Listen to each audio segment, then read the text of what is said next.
today. It is a fabulous Friday edition. It is a live broadcast this Friday, June 20th, 2014. Mark that date on your calendar. It's almost a redundant statement, isn't it? No, it's a fabulous Friday edition. I'm Doug Hagmann, co-host with my son Joe Hagmann. Together, we are the Hagmann Hagmann Report. Folks, you're about to hear 3 hours of unbiased and uncensored news, information, and analysis of the news, the current topics, the current things that people are talking about. You're listening to the only show where the news, we believe, is presented to you in 3D. Get your 3D glasses on, and as you walk through this maze of events, of course, we look well beyond the headlines and bylines and the fog of disinformation and intentional, deliberate misdirection, which there's a lot taking place right now to bring you the important news behind the news. We broadcast live each and every weeknight for the new listeners tuning in to us. We heard from this week, I think, about 9 or 10 people out of Canada, numerous people across the United States, picking up many new law enforcement listeners, for good, bad, or worse. I feel for good, and all across the United States. And, of course, we've got some new listeners listening out of Hawaii. Aloha to you. New listeners out of Central America, South America, which it's interesting. It's one country I really am somewhat unfamiliar with, outside of just the normal stuff. But hello to you, and hello to our audience worldwide. Folks, we also are simulcast by the Christians United Broadcasting Network. There you can tune us in at the Hagmann and HagmannReport.com. Also, there is a new app for your smartphone, iPhone, whatever they call those things, iPads, available. If you'd just go to the App Store and search under Hagmann, Hagmann, and Hagmann, and you'll find it. It's free. Download it, and it's got some really good positive attributes to it. We are working on a few things with respect to getting the ads taken away. We hope to have that done very shortly. When I say the ads, those are not our ads. In fact, we pay not to have those ads in place. However, I believe that I might have messed that up early on. I would blame you. Yeah, I think it was me, but we'll take care of that, and once that's taken care of, we'll be good to go. But thanks for joining us tonight. And opening the show, Joe and I were talking earlier. I just want to thank everyone listening. I want to thank you, the listeners, for sharing the program, for believing enough in us to listen, and I mean that from really the bottom of my heart. And I want to thank everyone who has supported us and continue to support us. That means a lot. I want to thank everyone who has sent CDs, DVDs, letters, books, prayers. Yeah. I'm going to tell you something. I spent this week alone probably 3 hours a day going through just the letters, reading every letter that came in, every book. When I say book, I'm talking about even pages that are stapled together that have a note on it, a post-it or written on it, hey, please read this. I read every one of those. And we have a lot of those. There's a lot of people out there that have information that they're looking for an outlet, and we're that outlet, I think. I just want to say thank you for that. And I also want to thank our guests, the guests who have been with us as well. No, we're not going anywhere, so don't worry about it. This is just a way to say thanks to people like Steve Quayle and Pastor Langford and Paul McGuire and Greg Jackson, who listens, and he's a great man, and so many others. Thank you for being guests on our program. John B. Wells, Sheila Zielinski, who's got her own radio program. Just want to say thank you. We don't do that often enough, and I just feel in my heart that, and for V, the guerrilla economist, and for W, our intelligence insider, who spent more hours with me than he'll probably care to admit in trying to get me to understand certain things. I can imagine I'm not the best student sometimes. You know how it is when, remember, are we getting too old, though, to remember when we were in high school, perhaps, or college, when the professor would come up to you and, well, at least back then, they would smack you with a rolled up newspaper almost, or rolled up piece of paper, smack you with them, say, hey, pay attention, what aren't you getting about this? So for those insider sources that are trying to tell us things, and for me especially, I'm not slow in the uptake, the patience they exhibit, the time that they invest, I want to say thank you very much. And I also want to thank one person in particular as well, and I don't have any reason to believe she's listening tonight at all, because she's got some things taking place right now in her life. But I want to say thank you to Butter D. Zillion. She has worked tirelessly. Obviously, that's not her name. That's an internet alias, if you will. Butter D. Zillion, working tirelessly to get records from Hawaii. We will be having a pretty intense meeting here, and that's all I'm going to say about that, about what we have obtained.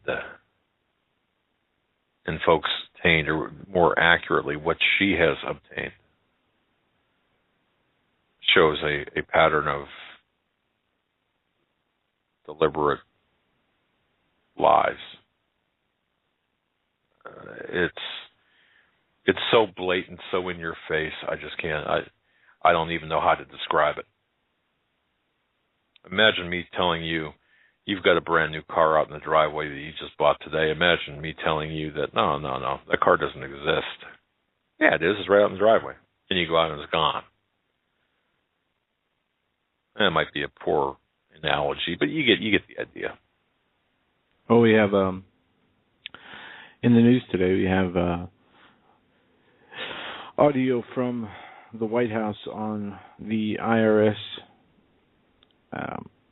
The email problem? The email problems. We also have gasps as IRS Commissioner admits missing Lois Lerner hard drive was melted down. We also, from the White House, they call the IRS investigation a conspiracy theory. That's uploading right now, the White House calling the IRS investigation a conspiracy theory, while the IRS commissioners were testing in front of Congress today and admitting that they destroyed the hard drives which the emails to and from Lois Lerner were on. We all know it's just a dog and pony show, though. But it's an important one. And one thing that W had said, our intelligence insider, one thing that he said was, remember the Bilderberg conference. Remember after that. Look at what's happening after the Bilderberg conference. Well, let's go back to the IRS scandal in the first place. But wait a second. This is part of it, because they're throwing Obama. They decided at that conference to let loose the dogs on Obama. Okay, but let's go back to the IRS. You had the crime. Explosion of the quote-unquote Tea Party and other anti-agenda, anti-government groups come out. And you had a targeting of the IRS against these groups. Audits began and in unfathomable numbers against people who were involved in these groups, people who own businesses who supported these groups. Then it came out, after constant denial from the administration, it came out that the administration directed the IRS to target these groups. And after a bunch of he said, she said stuff, and yes we did, no we didn't, propaganda, the emails were released showing that the head of the IRS was directly involved in targeting Tea Party patriot groups with audits and with different economic measures that the IRS, or tools the IRS can use.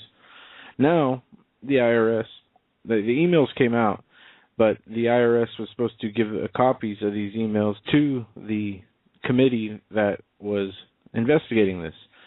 And apparently in May, they promised to give the committee these emails while knowing back in February that these emails were destroyed from the hard drive.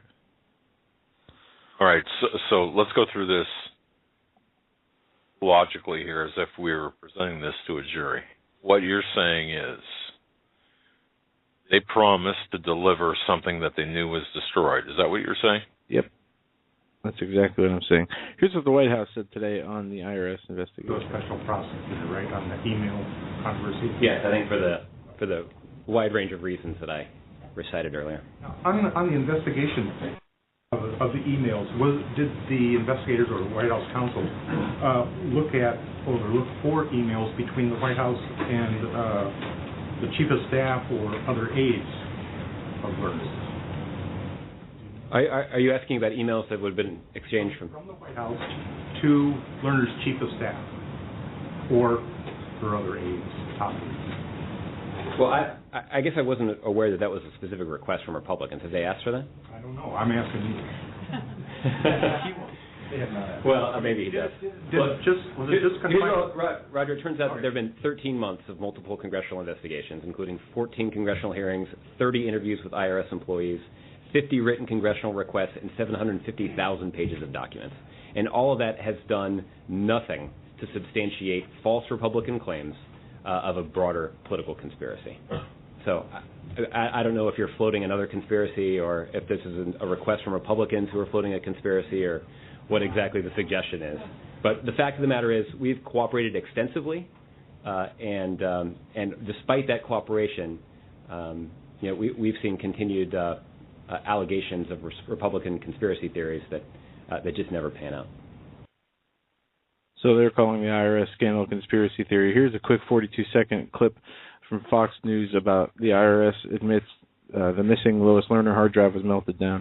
Wow. And earlier today, people were gasping in that room when Koskinen, once and for all, explained the fate of that critical computer hard drive. Your letter describes the Lois Lerner emails as being unrecoverable. Correct. But fails to mention where the damaged hard drive is today. Do you know where the actual hard drive is that crashed in 2011? Yes. I'm advised the actual hard drive, after it was determined that it was dysfunctional and that with experts no emails could be retrieved, was recycled and destroyed in the normal process. So was it physically destroyed? That's my understanding. So was it melted down? Do you know? I have no idea what the recycler does with it. This was 3 years ago. You know what, ladies and gentlemen, if that does not cause anger, and even on the best of days, you don't do that. And I have one more clip await to play. It's a 4-minute clip. It's Paul Ryan blasting the IRS commissioner. Okay. In there is more detail of exactly what was going on. All right. And folks, one thing, right before the show, I had a conversation with our intelligence insider about a number of things. And I had asked him if he could give his input on a few things, if he wouldn't mind, if he had the time, and that's so he's again, different time zones, different things. He's on with us right now, intelligence insider known as W. Come on board, buddy. Hey, I just want to take a half a second and make one thing excruciatingly clear. It is not just hard to believe that these emails were destroyed. It's impossible. Impossible. Tell us how. All they have to do is turn over more rocks. Those communications exist in multiple places. The recipients, other backups that are there within the government systems. I spoke earlier today with one of the people that actually manages these resources for various government agencies, and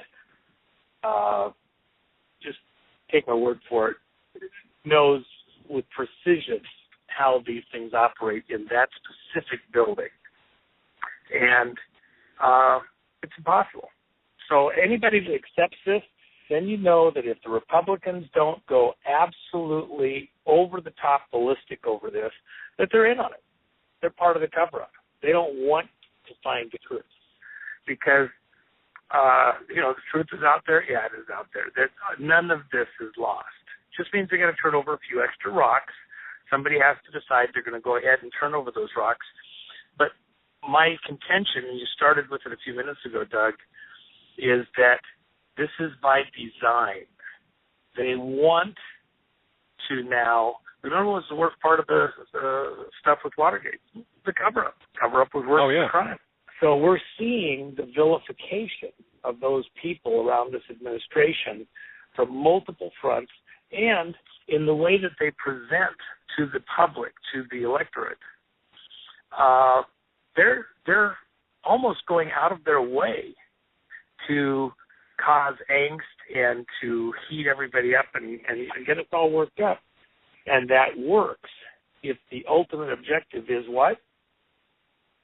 Distractive chaos. Okay. The renegade in chief is achieving the goal of distracting from these broader other issues. We're just going to have to be able to, walk and chew gum at the same time. These other issues, we're just got a full plate. And if we're caught up in these domestic issues related to the IRS, how close of attention are we paying over in Syria? Remember all of that stuff in the Mideast, the announcement made just yesterday that the number of refugees in Turkey had officially exceeded 1 million. You've got 2.5 million in Afghanistan. And all across the region, even in Sudan, in South Sudan. I saw the numbers scroll across the bottom of Fox News today from a UN investigative report published. I mean, we're talking millions from each country. And so the result is you're seeing Syria explode, the dramas related to Syria, and at the end of the day, and I had this conversation earlier today, I've had it several times over the last several days with people in groups, we're still being spun, even by the news agencies, that because of the way they ask the question, well, what about the security? Should have been done differently at Benghazi. Benghazi is not about the security of the ambassador. If you hear that in any news report anywhere, that's part of the cover-up, and they're playing into somebody's hand in the way that they couch the discussion, begin the discussion. Benghazi, all things Benghazi, everything Benghazi. And ultimately, the worst of the worst crimes that have occurred, not misdeeds, crimes that have occurred within this administration and around this administration revolve around the efforts to get us into the next world war in Syria. And Benghazi was about Syria. The Arab Spring was about Syria. And by the way, the border crisis on our southern border, it's about Syria too. That's the tit for tat coming back from Russia, opening up a new front against us because we're opening up fronts against Russia. Ultimately, even Syria is about what? East versus West, Russia versus the U.S. If you don't hear it and see it that way in any news report you see, then you're not looking big enough. Right. We have a report about the Obama administration is making it clear that airstrikes targeting the ISIS would extend into Syria. The headline is, Obama confirms airstrikes will not be limited to Iraq, and saying that 1 year ago Obama said they were doing their very best to build up public support for military intervention in Syria, even though that attempt failed. No one who has been following the crisis closely believed for a moment that this was the end. They would regroup and try again from another angle. And now they're saying that because of the chaos in Iraq, they are also considering airstrikes in Syria as well, simultaneously with Iraq. Have you heard anything about this? Yes, and again, this goes back even to the conversations that I had with Doug back at Christmas. And you'll remember, Doug, that when this first began to happen, I told you, well, the problem is they're going to leave all the stuff right there for ISIS to pick up. This was an inside ploy, and ISIS was good to go. They got a good to go path to do what they're doing right now. and begin the division of Iraq. And as long as they put their efforts towards Assad, we'll give them that portion of the country that, is now in their hands. They've literally done exactly what I told you would happen all the way back at Christmas time. I mean, almost to the exact letter of what I described. And essentially, with the arms that we left there for them, opening up a new front. Now, any airstrikes, my concern there would be, really? I'd sure look at what those targets are and how they hit them. Does it actually end up aiding ISIS, or is that in name only? It ends up aiding, going against ISIS, or does it end up aiding them every time they bomb? It mysteriously hits the target that helps ISIS get stronger. That's very true, and we're looking at that as well. Because the context of our conversation all along was about getting a pretense for getting air cover into Syria to allow the mischief to happen.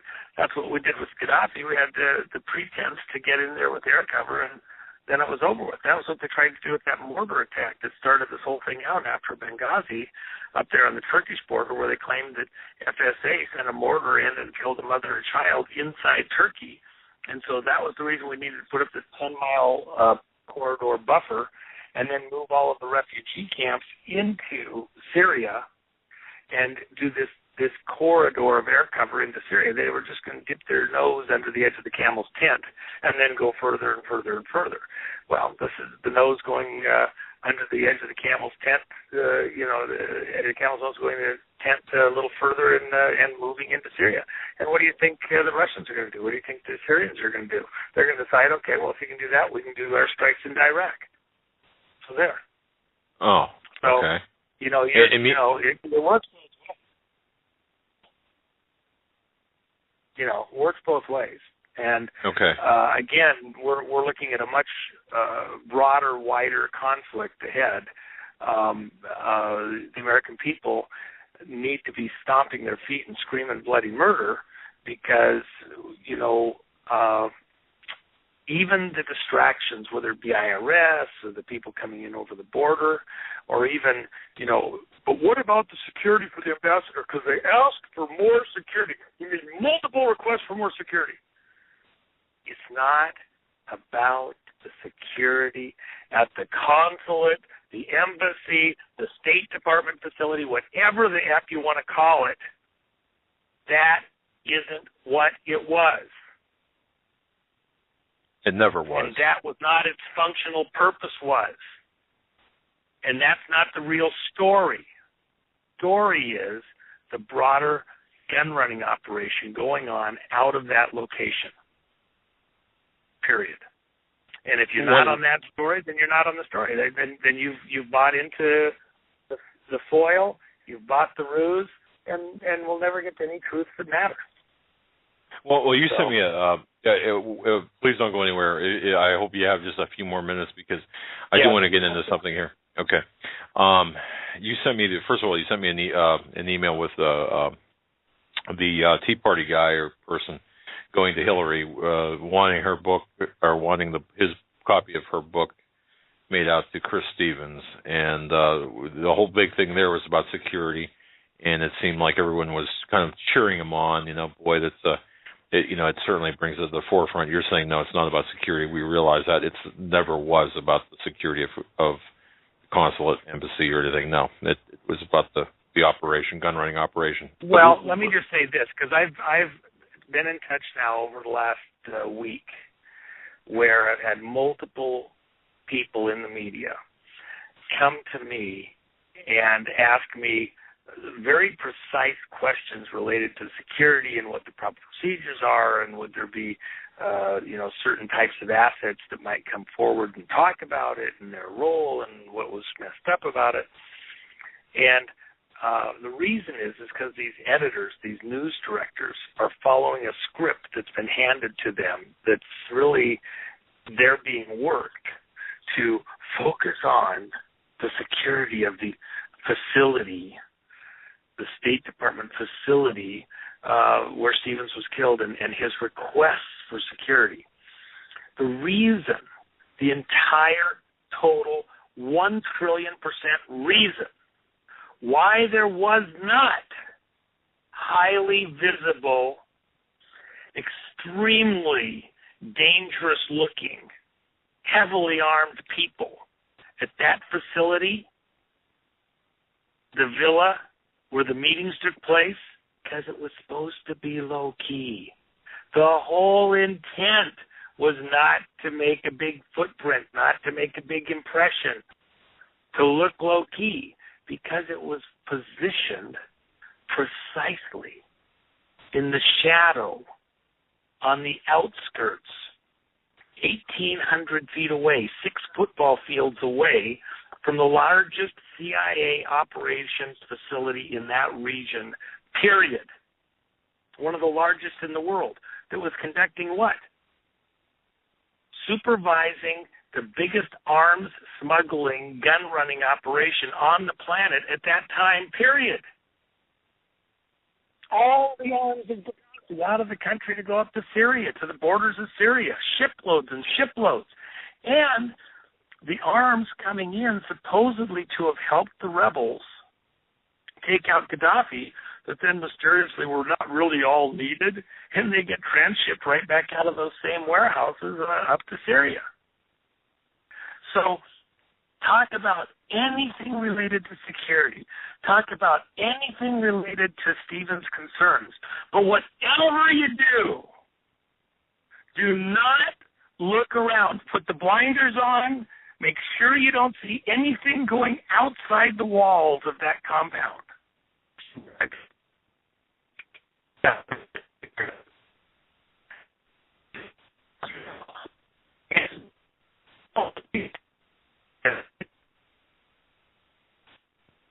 You're garbled, buddy. You're garbled. You got to stick your head out of the water a little bit more. You're garbled. At the precise moment we need you the most, you're garbled. You're garbled, my friend. Do we still have you? Check him out. No, he dropped off. It would help if he used a phone instead of a tin can with strings, but no. There was one thing, and I hope he's able to contact us back, because I do want to talk to him about the capture of Ahmed Abu Khattala, June 15th, 2014. You're talking about the person that they were saying was responsible for the Benghazi. Yeah, the ringleader, the alleged ringleader. Yeah, I saw some stuff on Fox News of Krauthammer saying, this guy is enemy combatant, a terrorist. Why is he being tried in civilian court, given Miranda rights? Why is he not being, put or Guantanamo or put through some military? Here's my question: on whose payroll was he operating? Because, folks, and I don't know how many people are aware of this. While we're waiting for W to call back, I'll set the stage. Hopefully, he will call back and we can get him on. But here's the deal with Khattala. June 15th, 2014, he's captured in this military raid outside of Benghazi. Now consider this. Oh, he was a wanted man. I've got the PDF complaint, the 3 charges of terrorism against him that was filed on July 15th, 2013. That's almost a year ago. I shouldn't say almost a year ago. And during that time, when the military operatives, when the renegade in chief, when his and the CIA was looking for him and waiting for the right moment to capture him, well, what was he doing from July 15th onward? Look, he was having strawberry frappe with New York Times reporter David Kirkpatrick. He sipped mango juice with CBS News correspondent Elizabeth Palmer. He was sipping tea in his own house with the Times of London reporter Anthony Lloyd. Do you think for 1 minute that this was? I mean, everyone knew where this guy was. He made no effort to hide himself. Everyone knew where he was, and so he was identified by numerous Western sources, as well as some Libyan sources, as being the ringleader and coordinator of the Ansar al-Sharia militia group that led the attack on Benghazi on September 11th, 2012. We knew who he was the day of the attack. And the charges were filed on July 15th, 2013. Some months, that would be 10 months after the attack. And then it took another almost a year to pick him up, yet we knew exactly where he was. He has been, as I said, famously interviewed a number of times by reporters. Sounds like a bin Laden story. Exactly. Now, he claims that he was just merely an innocent spectator, of course. He doesn't deny being present. We have him on film. We have him on video. But he was moved to a ship, and, of course, he was spilling his guts. But according to now, here's the thing, too. What was his job? What's his life story? Well, he's said to have been born in 1971 or 1973, depending on what records you go by, so he would be in his early 40s. He looks a little older than that. He spent, I think, from 2002 to, or let me just double check here on my notes. Okay, here we go. He grew up in Libya. Okay. Let's see. I'm double checking here. He went to jail for the first time in his life in 1995. He was held there for about 10 years, getting out in 2004, 2005. He was granted asylum by Gaddafi's son, and also given money when Gaddafi was released, as well as others by Syed Gaddafi. They were given upwards of $100,000, maybe $200,000 per person as compensation for their incarceration. Now, during the 2011 Libyan uprising, by the way, after he was released from prison, and this is important to understand, he was involved in the construction business. Isn't that interesting? Because he was promised, as were other contractors in Benghazi, that eastern Libya, and in particular Benghazi, would be the new Dubai of North Africa. Now think about that for a moment. He was assured by our government, our State Department, our intelligence assets, that Benghazi would be the Dubai of North Africa. And as a contractor, it would be incredible. He'd be making a lot of money. So he was working as a contractor, but for who? What warehouses was he building? And who was and on whose payroll was he? It is my contention that Khattala was, in addition to being a businessman, was in fact on the payroll of the Central Intelligence Agency and or other Western intelligence agencies while in Benghazi prior to the 2012 attack on our embassy.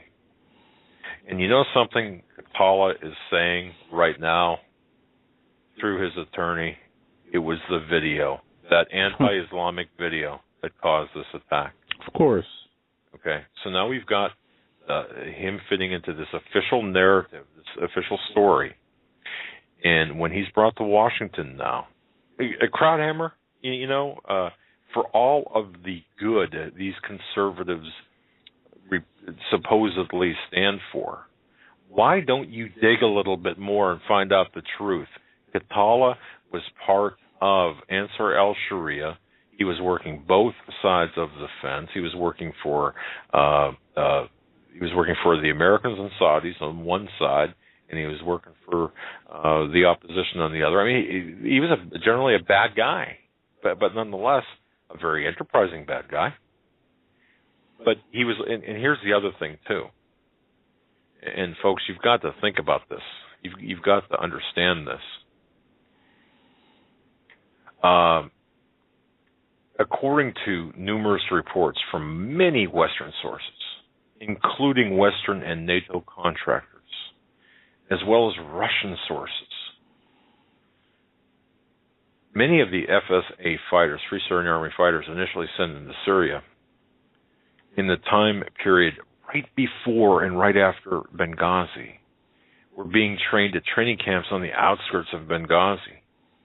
The training camps were being run by Saudi Qatar, and NATO forces. They were being used to train the fighters who opposed and overthrew Gaddafi, and then that training continued so they could go up into Syria, as W was saying. They were sent to Turkey to take out Assad, which is one of the reasons why the Turkish official came to visit Stevens, because the Russians were not very happy about this. A large number of those FSA fighters were members of Ansar al-Sharia and were recruited out of Ansar al-Sharia into the FSA.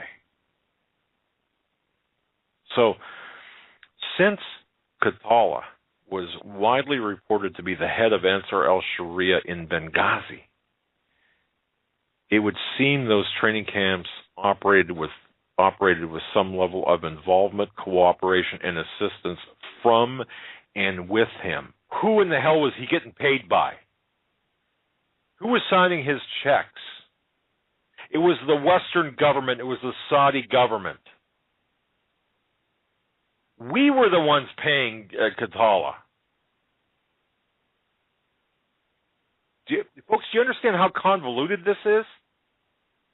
Do you understand how important this is? I'm not speaking to the audience with disrespect. People have got to understand. The Krauthammers of the world, these intellectual academia spokespeople out there of the world who sit behind the microphone and camera better understand how convoluted and how screwed up this is. Every Christian that dies, every innocent that dies, every innocent that gets pushed out into as a refugee, every bomb that goes off in some way, shape, or form is either tied to Western intelligence or the Saudi agenda.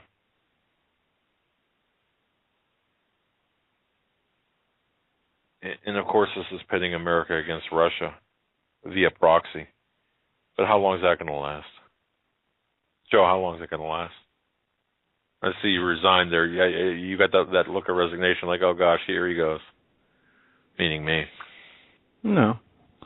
I don't know what's going to happen. We have this opening through Iraq now, being caused by this, I won't say civil war, because it's a outsider turned inside war. And now they're saying that Syria, and Obama is not going to ask permission from Congress to take any action against ISIS in Iraq or whatever they're fighting in Iraq, but they're going to use this to carry out airstrikes in Syrian territory also, without congressional approval. And as this article states from blacklisted news, we'll probably find out after the fact. Let me disclose something here now that, in fact, I don't even think I did tell you about this show, but I didn't go into detail. Monday, we're going to have as our guest Kevin Shipp. Yeah, I will not be here on Monday. Yeah, it's his anniversary, by the way. Oh, yeah. Wedding anniversary. Yep. So he's going to take the night off and enjoy the day. I'll hold down the reins here on Monday. But joining me will be Kevin Shipp. But here's the reason I mention this. Kevin Shipp is a member of the Citizens Commission on Benghazi. Now, here's the problem. I don't trust many members of the Citizens Commission on Benghazi. I trust Kevin Shipp. I could tell you that. I have a problem because some members of the Citizens Commission on Benghazi, for example, I'll just take, and please, I'm not saying anything disparaging about these people, but for example, if you look at Claire Lopez, who's on the Citizens Commission on Benghazi, we had the narrative about the blind sheikh and the ransom demands. Where did that come from? Didn't we hear that on Glenn Beck at one point? Didn't we hear also about security at one point? Wasn't that Claire Lopez? I believe it was. And who's tight in that whole narrative there? Admiral Lyons. the reason I mention this is not to sow discord among the people trying to find the truth, is to identify people who are not trying to find the truth. And I'm not saying that Claire Lopez is not trying to find the truth. I'm saying that Claire Lopez is adhering, in my view anyway, and this is my view. And Claire, if you're listening, you're welcome to call me anytime, and we can discuss this on air. But it's my belief that you are attempting to direct a specific narrative and agenda. And Glenn Beck has fallen for that. When I say fallen for it, he's adopted that insider information that you have, reportedly, and changing the direction of the official story, or maintaining the official storyline. But see, you've got plants. I believe you've got plants inside every organization out there, every commission out there. One person I know and trust and endorse and believe in is Kevin Shipp, because he's after the truth. So now Kevin Shipp understands, I believe, what's going on and how the official stories are attempting to massage the narrative. But ladies and gentlemen, you've got to understand that we're not getting the truth. And even with the establishment of commissions, such innocuous sounding names like the Citizens Commission on Benghazi, that there are plants and little seedlings in there that are pushing this official story that's not exactly the truth, whether knowingly or unknowingly, with malice or without malice, I don't know. But the fact of the matter is, it had nothing to do with, at least not initially, any alleged kidnapping plot, schemes, or plans. That's all. That as W would say, that's a foil. As is the security. That's a foil. That's not correct. And the reason Benghazi, to me, is so important, aside from a rolling file box that I've got here, I don't know, it's probably about the size of I don't know, but it's full of Benghazi documents, or documents related to Benghazi. This is perhaps, to me, one of the most important events in history, of recent history, because this exposes exactly the CIA, State Department, the military contractors, what they're doing, and also provides information about the Arab Spring. If you go through, I've been through these documents over and over and over again. I could tell you that warehouses full of tons and tons and tons and tons of weapons made it out of Libya. And the other part of it too, that W had alluded to when he was on. Hopefully he's all right. He's just in a dead he didn't zone. come back up. Yeah. Hopefully he's in a, so if you're listening, at the top of the hour, W, coming back on, I want you to address Katala, please, because you've got some information about that that is important to get to. But this also has to do with drug and money laundering. Think Iran-Contra on steroids. And this relates to Fast and Furious as well. The illegal aliens you see coming up into this country. What do you think that's about? W mentioned that. Well, I heard Obama said they can't stay. Yeah. They got to go back. Okay. Some of the other news we're going to get to tonight. California legislators push for ammo registration and purchaser permits. We have disability setting a new record, over 11 million on disability. It tops 11 million for the first time. Also, Obama expands government benefits for gay couples. We have China to start direct yuan trade with British pound, removing United States currency as a means of trade between the countries. An opinionated post from the Washington Times, America's expanding police state. Also, we're going to hit on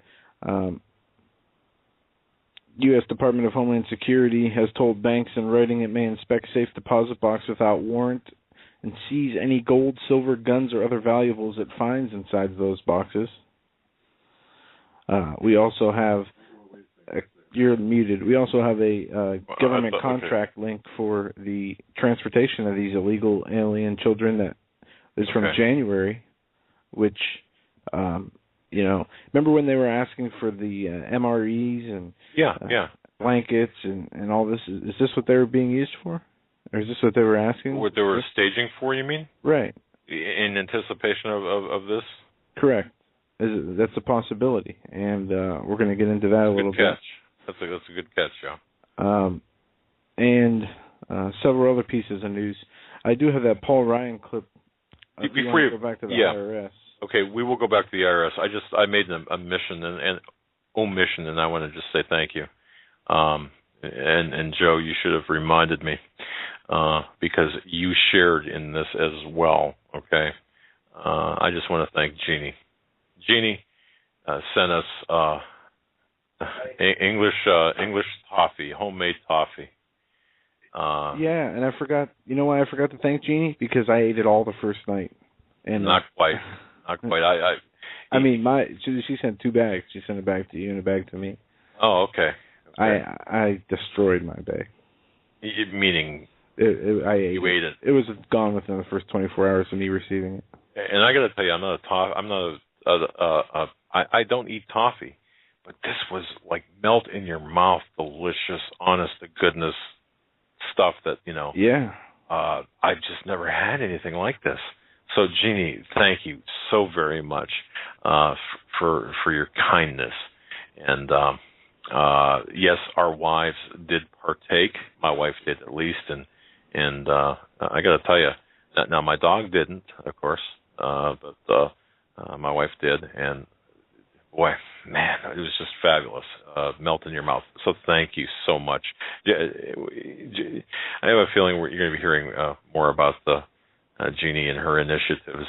There's more there. I won't get into that tonight, but there's some initiatives there that she's working on. So God bless her. But the toffee was fantastic. But okay, so let's get back to Paul Ryan. What's the clip about here?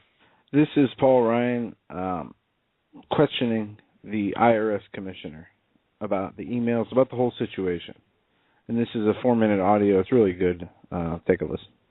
5 minutes. This is unbelievable. The apology that ought to be given is to the American taxpayer, not to a government agency that is abusing its power. I am sitting here listening to this testimony. I don't believe it. That's your problem. Nobody believes you.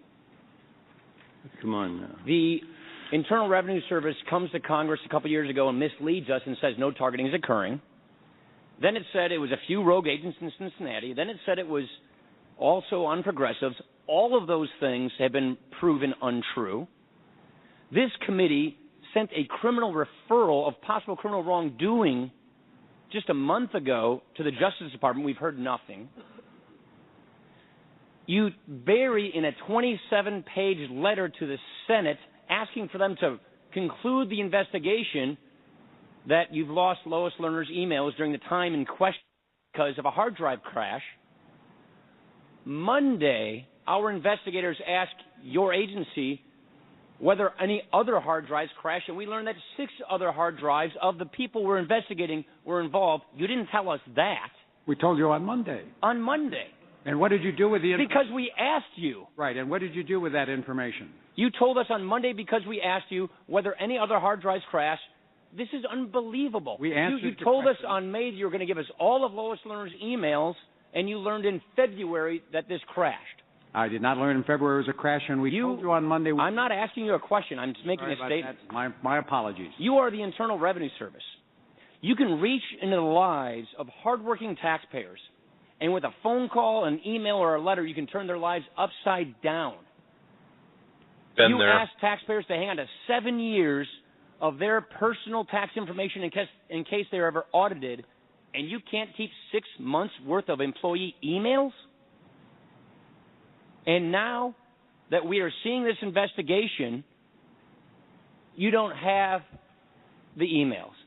Hard drives crashed. Well, it appears there's only part of that clip played. You guys get the idea. He was grilling the commissioner of the IRS as to... What was the commissioner's response if you heard at the end? Was it, yeah, gee whiz, I'm sorry, shucks, aw shucks, what? It was silence. I mean, he didn't have... He basically was just blurting out whatever he could to not answer the question, but to kind of avoid the... I mean, you heard Paul Ryan there when he started to mention something. He made a statement, and the commissioner started to talk, and then Paul Ryan said, "I was not asking you a question," and he kind of, he said, "I'm sorry." There was no explanation given. Basically, the IRS and the commissioner stand to the idea that they follow the rules and no laws were broken and there's nothing shady going on and there's no issues, and the whole thing is being blown out of proportion. It's obviously not important anyway because they destroyed the emails, so there's no evidence. Well, here's the thing, and those people that have client emails like Outlook or Outlook Express, folks, when you configure your settings, there's POP3, POP, and then the number 3, and then there's IMAP, IMAP. Okay, well, those settings mean things. Well, yeah. I mean, for them to physically take the hard drives and melt them down or recycle them into other computers tells you all you need to know. It's kind of like... no, I mean, I agree that, yes, that they shouldn't have done that. That's evidence in the criminal investigation, yes. But even before that, Joe. One thing in the audio we missed, Paul Ryan says he sent investigative findings and criminal papers to the DOJ for them to respond, and they never responded. Well, the hubris exhibited by the Holder Justice Department is akin to the hubris exhibited by William Jefferson Clinton. I was going to say Rockefeller. That when he shook his finger and said, "I didn't have sex with that woman," Ms. Lewinsky, and of course the stained dress said otherwise or proved otherwise. The fact of the matter is that and what W said is significant.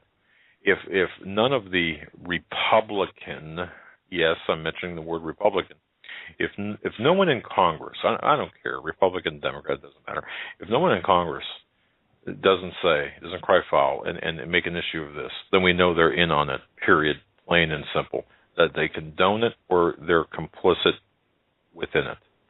This is a crime scene. This is not a scandal. This is not a conspiracy theory. This is a fact. It's a conspiracy by definition because there's more than 2 people involved in this. And I'll tell you something else. Okay, this did influence the activity of the Tea Party or of forget the Tea Party, conservative groups, period. When you are unable to file and receive 501c3 status, when your paperwork or when your approval is held up deliberately and maliciously. 501c4. Or C4, I'm sorry. The bottom line here is you are a victim, and there should be civil RICO actions to bypass the corrupt federal judiciary. Folks, if we're not filing civil RICO actions right now en masse against the IRS and naming each and every individual involved in this, then we're not doing something, or we're not doing it right. I was on a show very quickly. It's on HomelandSecurityUS.com. The link to USA Prepares. Vince Finelli. He's very well known in Missouri in the Ozark area. Very well known talk show host. And he was telling me about a situation where something happened locally, and I'll just condense it. Something happened locally where they were very unhappy with their elected officials. So what they did was a group of them simply wrote in crayon and magic marker and pen, pencil, whatever, simply, you're fired, and sent these letters to not their address at the, what do you call that, the government address, but sent them to their homes. They were ostracized. In church, they were ostracized. At the supermarket, people would stop and point at the wives and the children and say, they are the ones responsible for this. It was about putting a dump on a water supply, a toxic dump on a water supply. And the one or two people that were the deciding factors in this got financial kickbacks for it, for their decision. And before that dump could be put on the toxic dump could be put on the water supply, the members of the community drove by the houses of the people, of the one or two people, commissioners, stopped and pointed. The kids playing in the front yard, yeah, see that house? That's where they live. To no one in particular, saying it to no one in particular. They made it personal to them, to the point where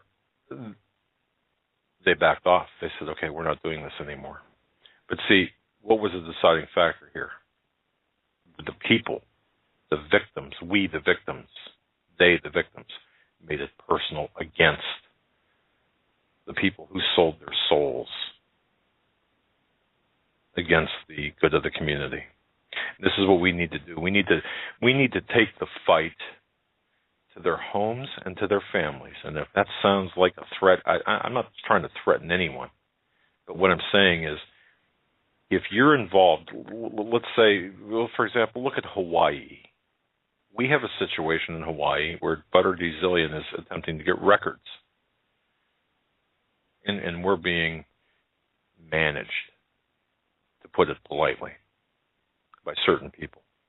Well, those people in Hawaii that understand what's going on need to hold their fellow community citizens responsible because that's where they live.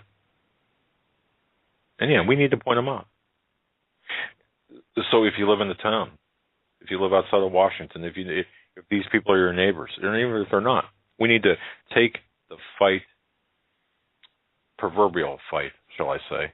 I'm not, again, please understand what I'm saying. I am not advocating violence. All we have to do is take the fight to their homes, take it personal, make it personal to the families of these people and say, look at what you're doing.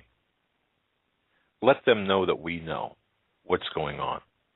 Because obviously what we're doing right now, Joe, is not working.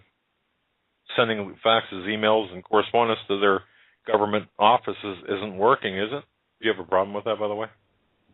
Mm-mm. Okay. I was just curious, because we hadn't talked about that before. I mean, it was just such a... But it worked in that case, where they were ostracized in such a manner where they said, okay, yeah, we know, we get the message. And they were subsequently fired in the next election. But nonetheless, during that time, the point was made. So everyone's got to live somewhere, don't they? By the time we take it to them. We're going to go to a break, but this just across the headlines on Drudge. Obama expands government benefits for gay couples, as they stated in a headline earlier. But part of this says, of this executive order, is that partners of those killed in action will be able to be buried at VA hospital or VA cemeteries. Very interesting. We're going to take a break. When we come back, we're going to hit more news and your phone calls on this Friday. We don't have a guest today, and we're going to take as many of your phone calls this Friday as we can at 661-244-9839. That's 661-244-9839. Get on the phones, get on hold now, and we can hit on any issue you want to talk about, any guest, anything from this previous week, any headline we didn't hit. Welcome back, ladies and gentlemen, to hour number 2 of the Hagmann Hagmann Report on this Friday, June 20th, 2014, our last show of the week. We had a great week this past week with many guests. We had Pastor Langford, Steve Quayle, our intelligence insider W and V, the guerrilla economist on Wednesday. The Pastor Langford, Steve Quayle was on Thursday. Stan Dale was on Tuesday. And just a fantastic week of shows next week. And on Monday we have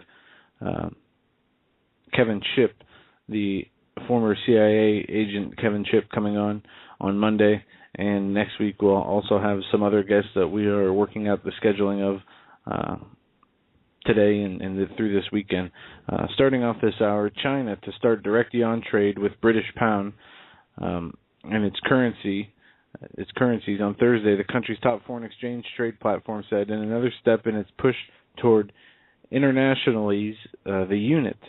Sterling and the Chinese renminbi, did I say that right? The yuan's other name will directly be swapped from June 9th. No, you didn't, but you know what? I can't pronounce that. I slaughter that word renminbi. Renminbi. Right. It's the yuan's other name.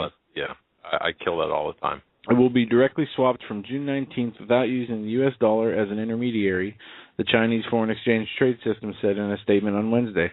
China has long direct currency trade with the United States and in recent years has added Japan's yen, the Australian, New Zealand, and Canadian dollars, Russia's ruble, and the Malaysian ringgit to the options. The move will promote bilateral trade investment between China and the United Kingdom and facilitate the use of the renminbi, the pound, renminbi, the pound, and the cross-border trade investment settlement. They said the other sounds, by the way, the other sounds like some sort of carnival ride. Yeah. China has actively been promoting the international use of the yuan and has taken measures toward interest rate liberalization, although full convertibility of the currency remains distant. But by the way, that's yuan. Yuan. Otherwise, I get emails saying, you know, what's your problem with pronunciation with some of these? It's yuan. And to Charlie, who has sent me, I think, 5 or 6 emails about my pronunciation of that. Yuan. Charlie. Okay. Okay, well, how about this? This from RT.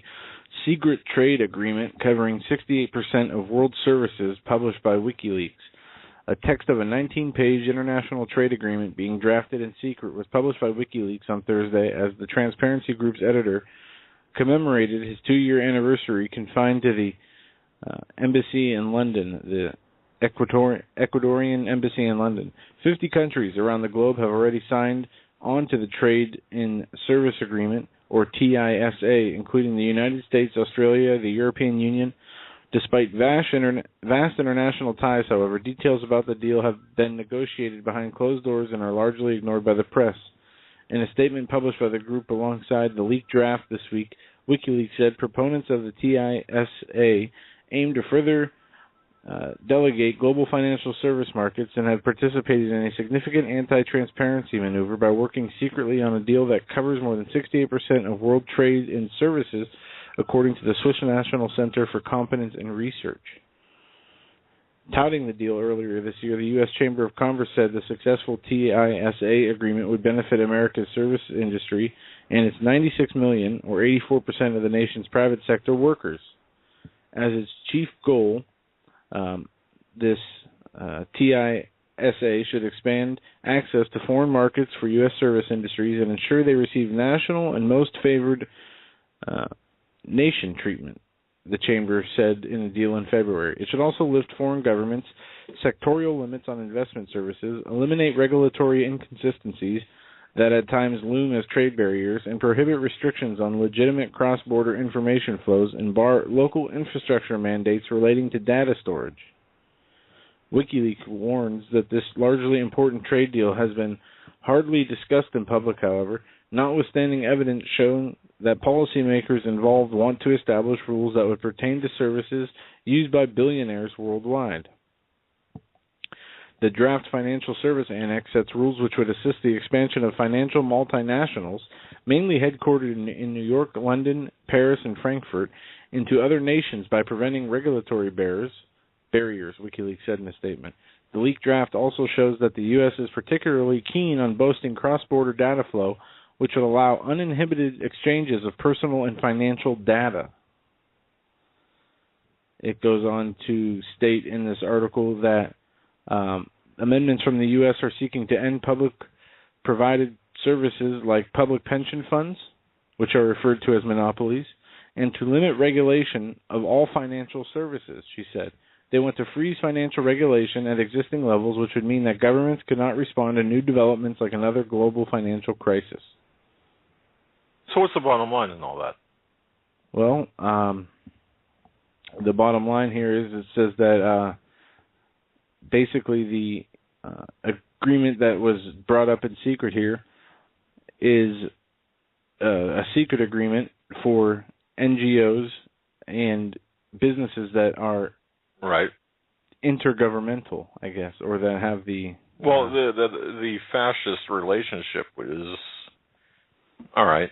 I mean, they're not going to, as it says here, they're going to eliminate regulatory inconsistencies that loom as trade barriers, prohibit restrictions on legitimate cross-border information flows, and bar local infrastructure mandates relating to data storage.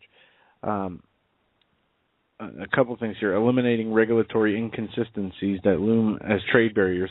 Some of those are important. We have, financial, we used to have financial legislation and laws and regulations in place to stop bad practices from happening, and those were taken away, and you see that the housing bubble and the Lehman Brothers and things happened 2008. Here you see preferential treatment being given to certain companies that have the access to. So, okay, what this is really, just to put it very simply, is the government is into business. I mean, all of this is an end around restrictions, whether they be trade restrictions, granting most favored nation or most favored status, regardless. This is really fascism at its finest. WikiLeaks says that it goes to further deregulate global financial service markets. Deregulation to the detriment of the American people. Mm-hmm. Okay, that's what we need to know. I believe we've got W back. I hope we do. W, are you there, my friend? I am. You snuck in. You were thrown down. They didn't get me. I was able to cut my way out of the burlap sack they had over my noggin, and I was able to wriggle free of all the tape, and I'm back.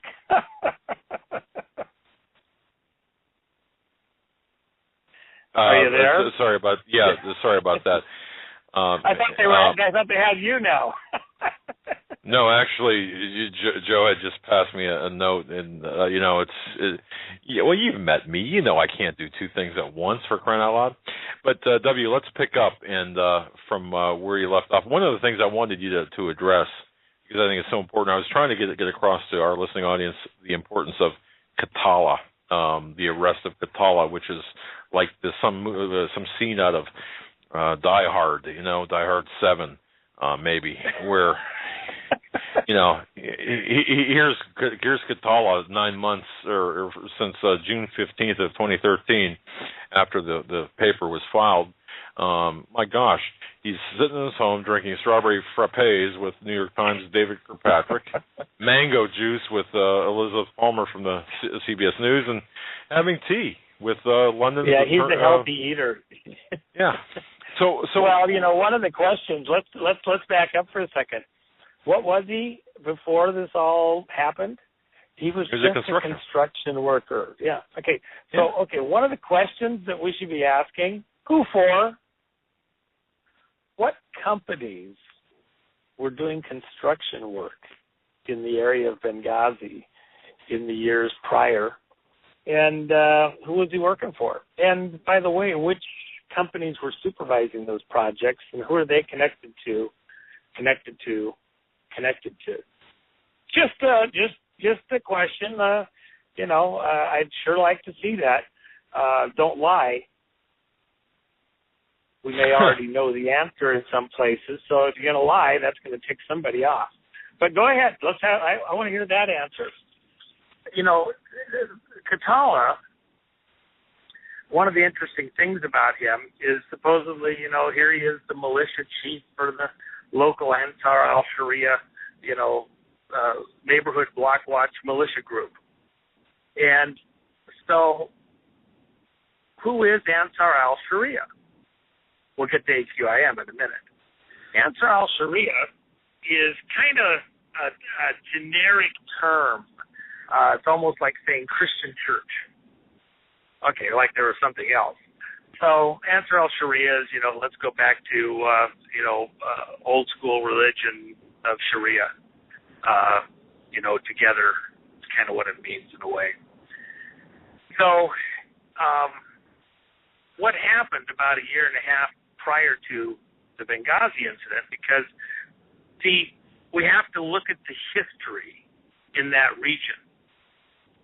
Prior to Benghazi occurring, and prior to the Egyptian,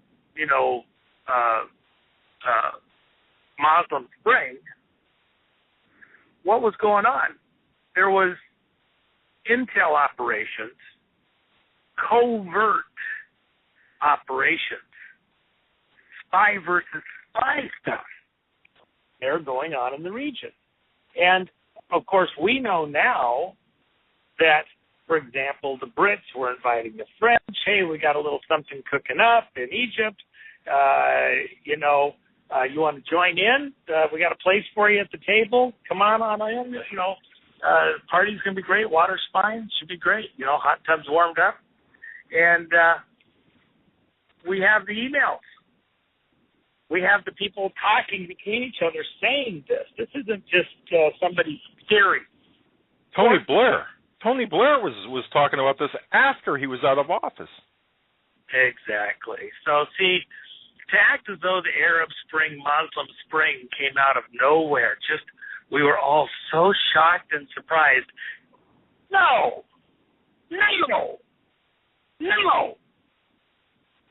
Stop lying to us. And stop buying the lies or allowing the media people to say these lies as though it's the truth. The more they say it, the more some people are so naive that they start, and they forget. They're hoping that they say the lie enough times, that's the facts. Everybody knows that. We've all said it 1,000 times. Can't find a story where it doesn't say the lie. The consulate in Benghazi. It wasn't a consulate. Stop lying. And stop allowing them to repeat these lies. So, Ansar al-Sharia, as an Iranian response to all the Western money going into covert ops in the area, spy versus spy, it's not like they don't have intel ops either. It's not like they don't have people that are on the take in government offices and other places, and they don't happen to have a big brother named Russia, Putin, who's also got pretty good ears everywhere, listening covertly to every conversation. Don't buy this crap that they're 500 years behind us in their technology, because they're not. And they're listening too. And what's their guys doing? Yeah, they got something planned, all right. They got something planned, a little Arab uprising, and it's all aimed to the side. So what do? They authorize money, big money, just like we authorize IMF people to go in and offer, anybody that's going to run for office in Ukraine, if you're going to back, the Nazis out of Germany and blah, blah, blah, then you'll have all the money you need to run for office. And if you're not, then we don't have any money for you to help get you into office. While the dust is still flying, while the bullets are still flying, get the IMF into. Well, so what did Iran do? They covertly go in there and they start funneling money to Ansar al-Sharia groups. The Saudis published it in their papers, in their publications that went out to the public, to the whole world. They're telling everybody, hey, the Iranians are backing Ansar al-Sharia churches, Muslim mosque groups, militias, whatever way you want to say it, across North Africa. For a year and a half, you don't have to be a rocket scientist. I don't want to listen to anybody want to argue with me. Well, do you really think that Ansar al-Sharia is like Iranian-backed? Okay, change channels, go to another show. This is wait a second. Show. We don't need that. The Iranians, no, just to make this clear, so no one can come back and say we weren't absolutely clear. Iranians were backing Ansar al-Sharia financially, and and in other ways. Period. Yeah, with End of story. personnel, with people. They were sending out, essentially missionaries to Muslim groups across North Africa to proselytize with the Ansar al-Sharia message and with checkbooks or cash, grenades, missiles, whatever it was that particular group might have needed to practice their faith. Instead of passing the offering plate, taking an offering, they were passing the offering plate, offering guns, bullets, dinar. What do you need? All right. Now, these Muslim groups, they do it different than we do in our churches. they use hemp sacks, by the way. Well, the one thing is they're disguised as carts because some of that stuff's pretty heavy, and Grandma can't pass the offering plate quite as easily, so they use carts. That's heavy. That's Grandma almost fell right through a lap. With plastic casters made in China, but we won't go there. But having said that, you don't want to spark when you're playing with that stuff. What happened to that mosque? Do you remember what happened? I haven't seen it in a while. We don't want the static electricity. What about now? You said something about Saudi Arabia, the Saudi Arabia and Ansar al-Sharia. They were Saudis were publishing in their communications, so their newspapers, their internet, other things. They were saying to the whole world, "Pay attention! Iran is coming into North Africa." The Sudan and Yemen and Egypt and down into Libya and Tunisia, Nigeria, Chad, all these different places, and proselytizing. They're sending their missionaries out with the Ansar al-Sharia message. They're sending money. If they're sending money, they're probably going to get some converts, and money's enough, I might have converted. I got Ferrari payments to make. So, the long and short of it is that they to act as though Ansar al-Sharia is just this isolated little group there in Libya, unconnected to anything. No, it doesn't mean that they were totally tied to Iran, but there were factions getting their tongues in everywhere. And remember, they were kissing up to Muslim Brotherhood too. And by the way, and I don't think I've ever said it publicly, I may have one other time, but of those three guys that the FBI put the picture out of, saying, "Anybody know where these guys are? We've been looking for them everywhere.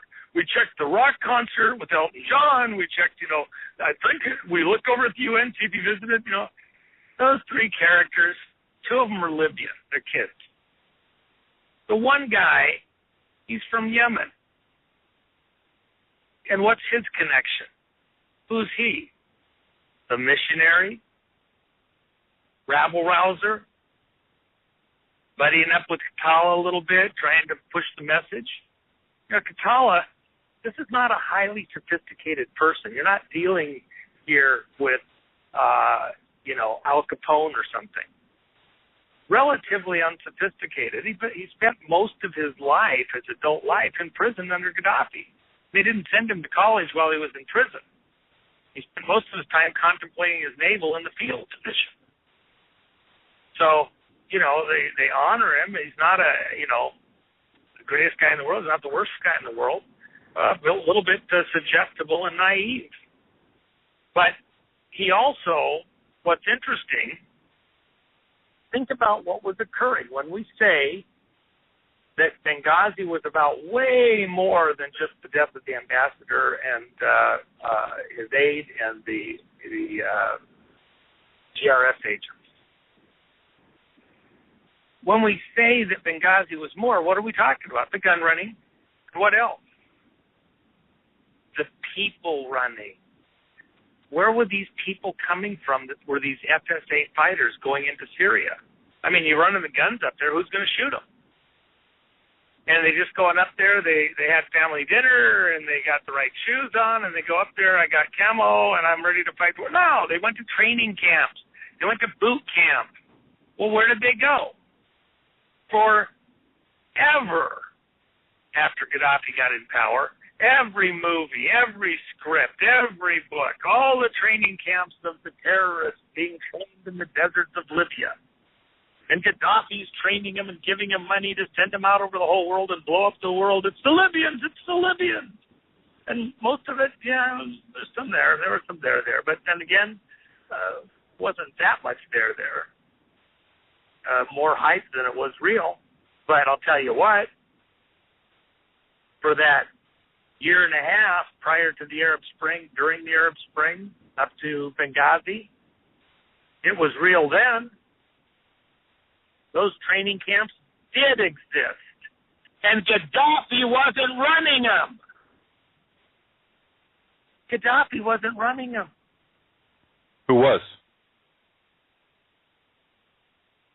All of the Western intelligence agencies. You got the Saudis training people, Qatar's people training people out there. Hey, you know what? You even got Israelis training people in there. People can't even imagine that. Hello? What? One border of Syria borders on Israel? The Israelis and the Saudis have been working together to take out Assad. The two biggest lobbying groups, the two biggest foreign, I should say, lobbying groups in Washington, D.C. are who? The Saudis and the Israelis. And if they got money and they're throwing it to try and get something to happen, you think it's going to happen? You better freaking believe it's going to happen. When they teamed up together to make Syria happen, because they want Assad out. And they don't have the capability, the munitions, the military to take out Assad. Why? Because it isn't just Assad. If you're going to take out Assad, you got to deal with the Iranians. And if you're going to take out Assad, you got to deal with the Russians. And nobody on the planet was capable of doing that, not even NATO, only the USA. So we were being set up, get into the fight. It's like the old schoolyard thing. The little guy starts a fight, picks a fight with somebody else, and then calls in the big kid. Yeah, well, if you don't do what I tell you to do, my buddy is going to smack you out. Okay, so who's the buddy? Us. What? We're being egged into a fight. Somebody else's fight. Unfortunately, this thing is blowing to outer space. It's expanding, as we talked about earlier. This thing is going to grow. When you look back at World Wars I and II, they didn't happen instantly. There's a buildup. All the diners have to assemble. Let everybody get to the table. Take a seat. Get juggled in. There's room for everybody. You are watching the assembling at the table for a huge feast of death. This is no minor thing. This is huge. And these people have not been dissuaded. Just because they got some monkey wrenches thrown in early on. 4 times tried to go in there and weren't able to succeed. They went from plan A to plan E. They'll go to plan F shortly. And, having opened the new fronts with ISIS, we didn't stop it. We bought time. Time for even us to understand what we're being egged into and not go into it totally blind.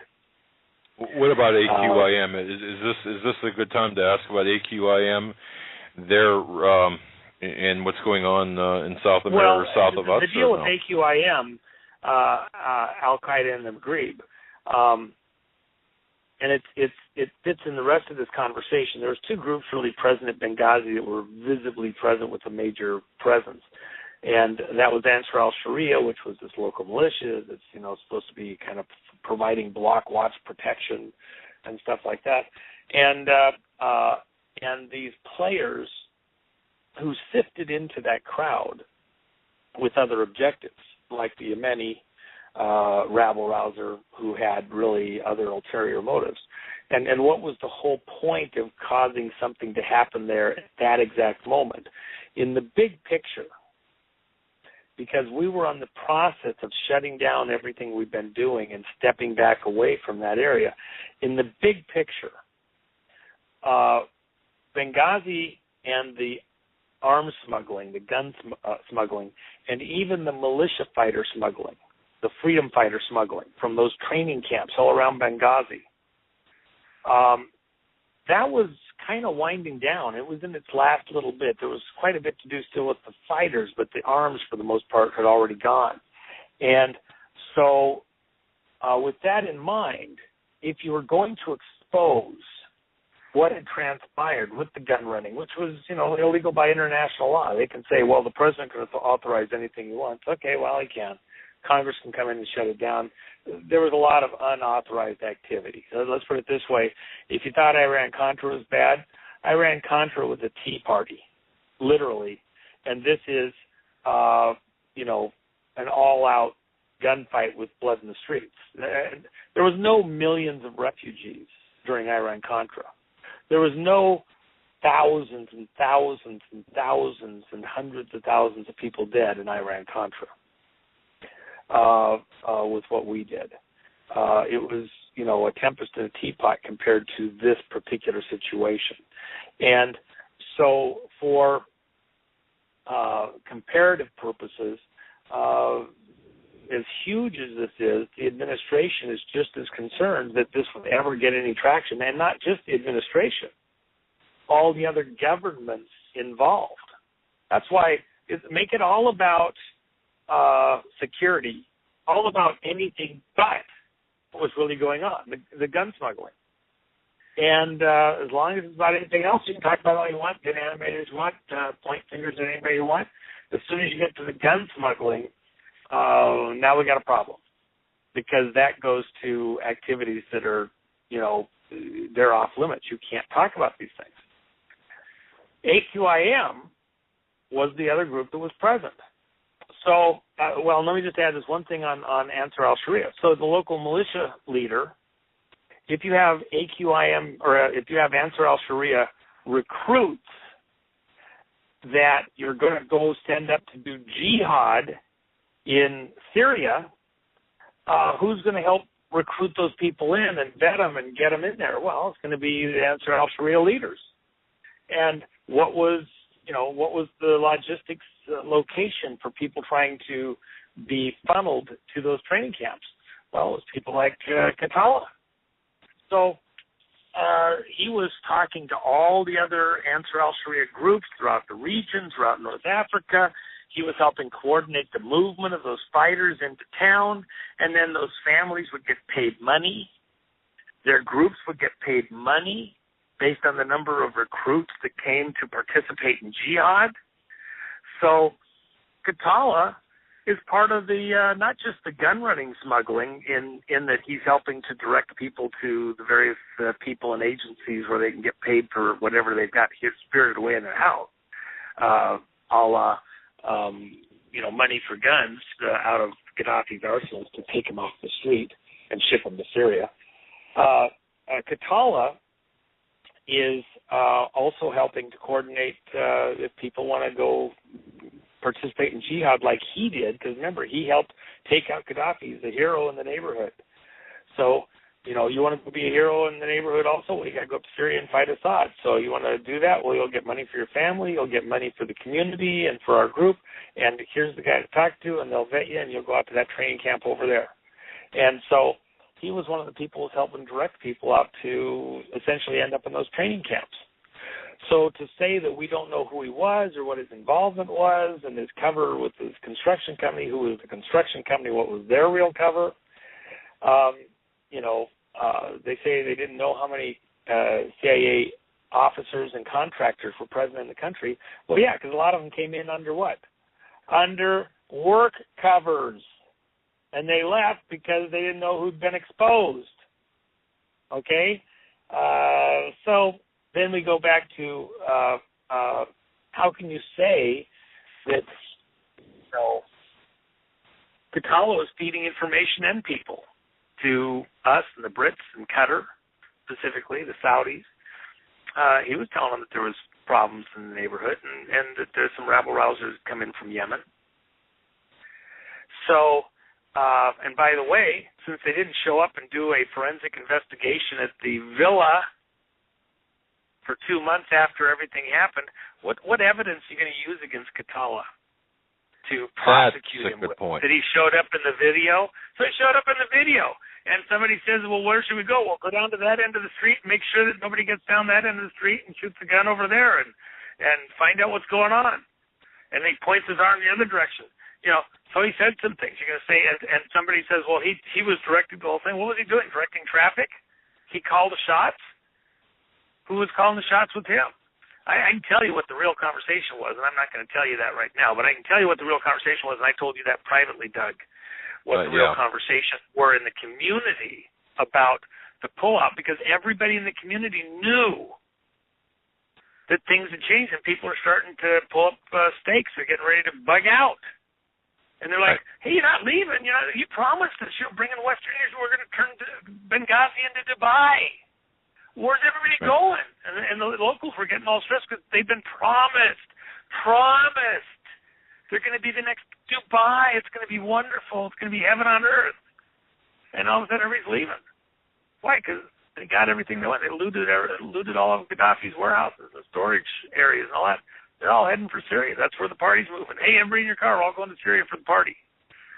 So, with that in mind as the background, and Katala, he's the mastermind in what happened to take out Stevens.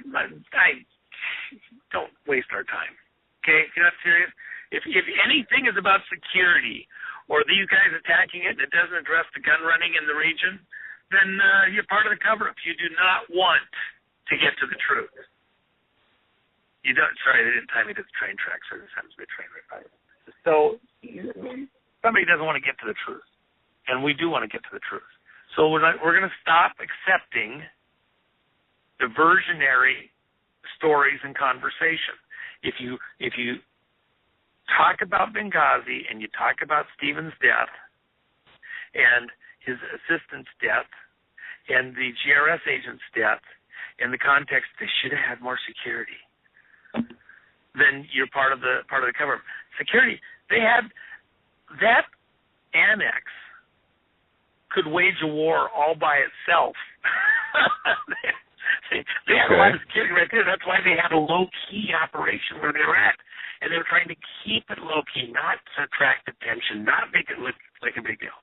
Now, AQIM. What's the deal with AQIM there in the area? Who is AQIM?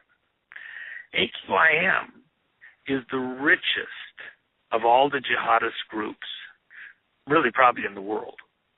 And the reason is, and they have the least number of members practically. They only have a couple hundred members, arguably under 200. Some people say over 3. Why? Because they're the drug runners. According to the scriptures, drug running is in violation of Quranic law. But in certain situations and with certain permissions, well, it's okay. Well, AQIM is about the drug running the drugs from Afghanistan down, across into South America and up into the United States, and running the cocaine and other drugs from the United States across into West Africa, and then up through primarily Spain into Europe, and making all the money that they make. And no tiny amount of drugs. I mean, shipload quantities of drugs. And then the money that comes from that goes out to these other groups to help support jihad and some of these other activities. And it's huge amounts of money. It's every bit of business. Additionally, because you have these pipelines for the drugs, they also use those same pipelines to run arms and fighters, various militia fighters and things like that, problem children.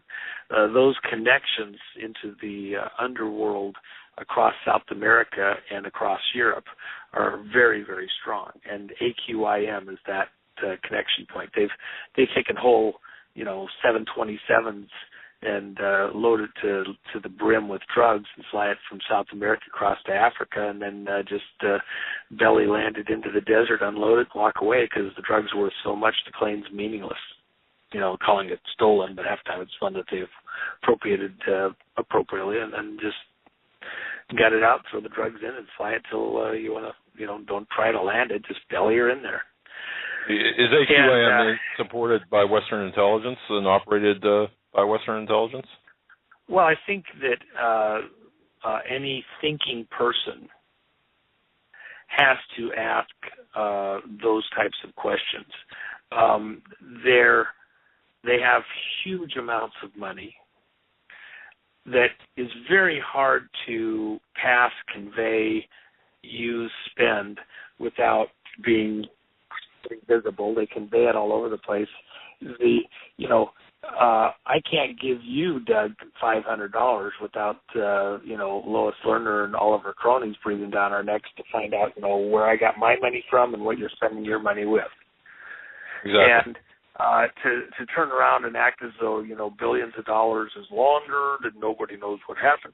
Look at all the money that Wells Fargo and Chase and J.P. Morgan have paid in fines because they were conducting transactions that amounted to money laundering.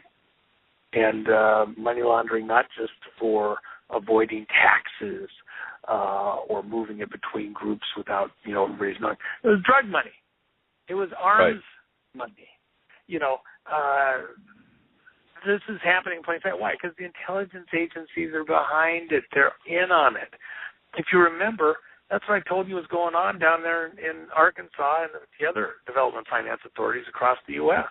That was drug money coming into the Arkansas Development Finance Authority. That was drug money coming into Nebraska Development Finance Authority, Illinois Development Finance Authority. That black ops money is off of everybody's books. And how is it being used, and who's it promoting, and who's getting in political office because money's being brought in that way? It's not a fair fight. It's not a fair election. And people think that they're playing by Hoyle. I remember decades ago working so hard to be excruciatingly precise in my tax filings because of the scrutiny that I would be under, and making sure that I erred way over so that there could never be anybody say that I did anything that was untoward or missed a dollar like that.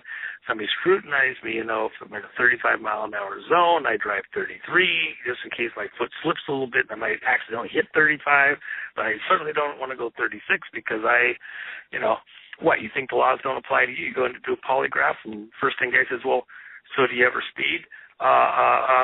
Well, what, you don't think the laws apply to you? What, you think you're special?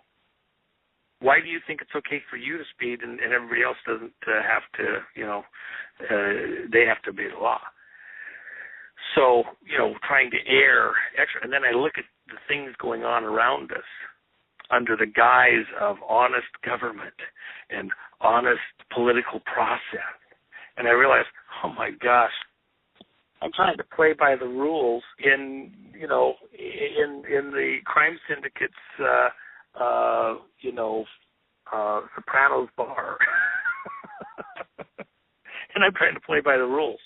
We're inundated in this stuff. It's insane what's going on in our society around us right now. And we think we're in an honest society, and it just isn't so. And AQIM, it ain't so. And AQIM over there, it's like saying Al-Qaeda. Well, even the name Al-Qaeda, that was a creation of CIA. And it was a composite of different groups, and they, essentially came up with the name and called all the different groups Al-Qaeda. That name came from us. Now, you can argue then that the support that we did and everything else, that we created Al-Qaeda, and I don't know if that's exactly accurate, but I understand the argument. But at the very end of the day, we created the name anyway, and they latched onto it. We helped them latch onto it, and it became kind of a moniker. So, but, certainly under the auspices of managing the problems that we're facing and trying to address the terrorist issues, we certainly do seem to be aiding them more than abetting them in what they're doing. And in Libya, for example, there was an awful lot of money went to help support persons who were part of Ansar al-Sharia and AQIM that ultimately they were, pretty marginal in the way they functioned. And, hey, if we're supporting AQIM or we're supporting Ansar al-Sharia and they're sending fighters to training camps there in the region, and then we're sending those fighters up to take out Assad, obviously porting them, and then to get there into Syria and they start beheading people and they start acting, cutting people's hearts out and eating them and all that, and then say, oh, well, they're a little too extreme for us. Really? Well, you had them in your training camp and you vetted them there. What part of that wasn't, didn't you get? And how much of that was actually taught into them, trained into them in order to help them to be exactly what they're supposed to be, terrorists, to instill fear in the enemy for theatrical purposes. I'm just not buying that we were not very heavily involved, and I think that's the real conversation that America needs to have during this summer while we're all going to the picnics. If your politician says we want to try to figure out how there could have been such a serious security lapse when the ambassador asked for additional security 8 times, I just take your money and leave. Because that politician isn't serious. That does apply as well, and we're up against it, so we're gonna have to cut you loose. But that does apply as well, though, does it not, to the so-called blind sheikh ransom deal, kidnapping? That's a ruse. It's a foil. It's BS. Thank you. Thank you. The two people that are pushing it, one with a military background and one with an intelligence background, both know that they're... I'll say their names, Admiral Lyons and Claire Lopez. I'll say their names, Admiral Lyons and Claire Lopez. They're both members of the committee and the Citizens Committee in Benghazi. Sorry about that. If anyone's offended by that, that's who they are. Well, they need to widen the scope of the investigation, or else their investigation will also lack credibility. If they're going to narrow the scope of their investigation only to security lapses, then they're part of the problem. And we'll know whether the Citizens Committee is actually a wolf in sheep's clothing to further distract us from the truth of the gun running out of Benghazi and out of Libya and the attempt to get us into World War III in Syria, or whether they're part of, real Americans really seeking the truth, because the truth leads there. In a murder investigation, you go where the evidence leads you. You don't go with just a preconceived notion only. The evidence doesn't go to just a security lapse. In fact, it doesn't go to anything related to security lapse at all, honestly, because State Department wasn't in charge of that facility. In name only. Where was it at? In the shadow of the CIA's annex, conducting the CIA's business in the region. Thanks for a few minutes there, Doug. I just hey, buddy, appreciate it. When you mentioned that, get on it. Talk to you later. God bless you, my friend. Thank you, W. Talk soon. All right. Folks, we've got Sheila Zielinski coming up. Let's plug her in right now. Sheila Zielinski, folks, is one of the finest women I know in terms of, well, she's just one of the finest women I know. She's a great talk show host. She's the host of The Weekend Vigilante. She's a wonderful person. She's a knowledgeable person. The amount of knowledge she has could fill an encyclopedia about current events. Sheila, I'm sorry we've kept you waiting. It's an unexpected pleasure, my dear. Welcome. Well, thank you very much for this, Doug, and I know it's unexpected, but I just got off the phone with Steve Quayle, and we agreed that I should come on. And again, thanks for giving me a little airtime to mention this. So tonight I had Steve Quayle and Greg Evenson slated to come on this show, and it's a very huge topic covering a must-hear message. And it's a really heavy topic. It was really revolving around a theme similar to a new book that Tom Horn just wrote called Blood on the Altar, the coming war between Christian versus Christian. And, we were going to get into the guts of this thing. And I just read Tom Horn's book, which is pre-released to some of the media cohorts. And Steve Quayle actually wrote the foreword on it. And if you heard Steve Quayle's foreword, it's not surprising what's happening. Anyway, this book that Tom wrote is a compilation featuring authors like Chuck Missler and Chris Putnam, Paul McGuire, etc. And it's mind-numbing, Doug, what we were going to talk about. Well, I'm all set to go, and all of a sudden my network pulled the plug on my show and locked me out of the studio. No explanation other than the owner stating I have had sound issues. Now, the irony is no one else on the network has sound issues. I had Dave Hodges talking about, kind of did a springboarding of what we talked about on your show about the CPS scandal that's tentacles go all the way to the Queen. I had Pastor Chuck Baldwin talking about the neutered pulpits and the fact that Christians shouldn't be giving up their guns and explaining, really getting into the guts of Romans 13. And then Deborah Tavares exposing the leaked NASA Word document. And every one of my shows has had sound issues. In fact, Dave Hodges tried calling in from 3 different landlines, 2 different cells, and couldn't call in our number. And Chuck's phone Wednesday, it went dead as a doornail. He tried calling back from another phone. Didn't work. And I think what we're really seeing here, Doug, is complete real-time censorship. Steve Quayle got censored today from John Stokes' show. John Stokes couldn't even call in his own show earlier. So, this is really quite something. And, this is something Steve talked about at White Mountain, what was, censorship coming. And I'm not sure. Whitestone Remnant, pardon me. And I'm just shocked at what's happening, really. And it seems the more we get into the layers of the onion, the more we're really getting some heavy-duty scrutinization. That's what it seems like to me.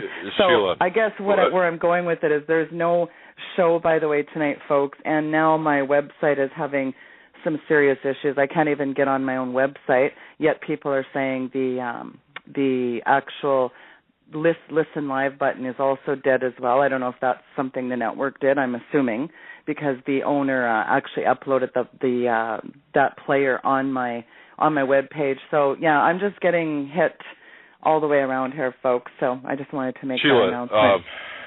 Can we? Okay, and folks, bear with us for a second.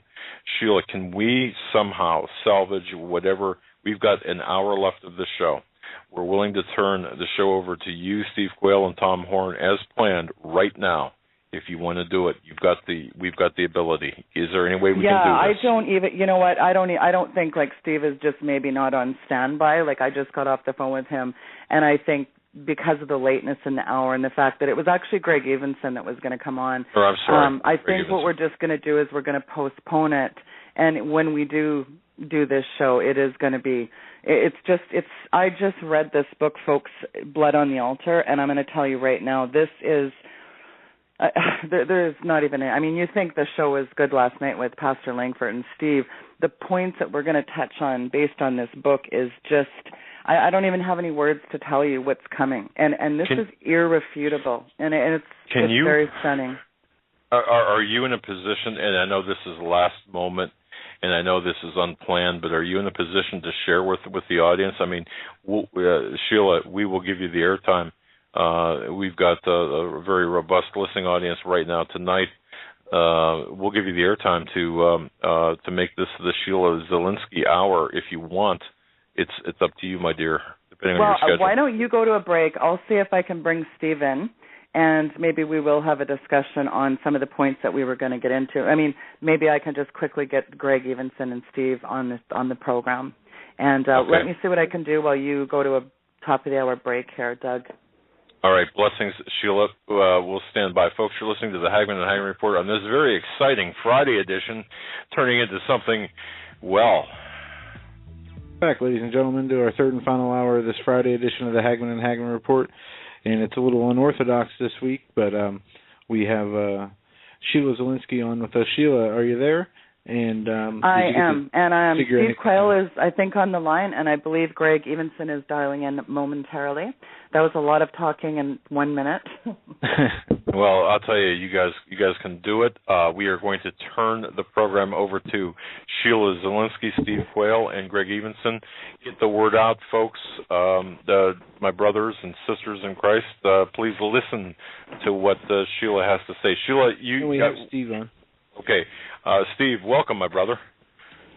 Doug, this is going to be a very important show. Obviously, Sheila's on.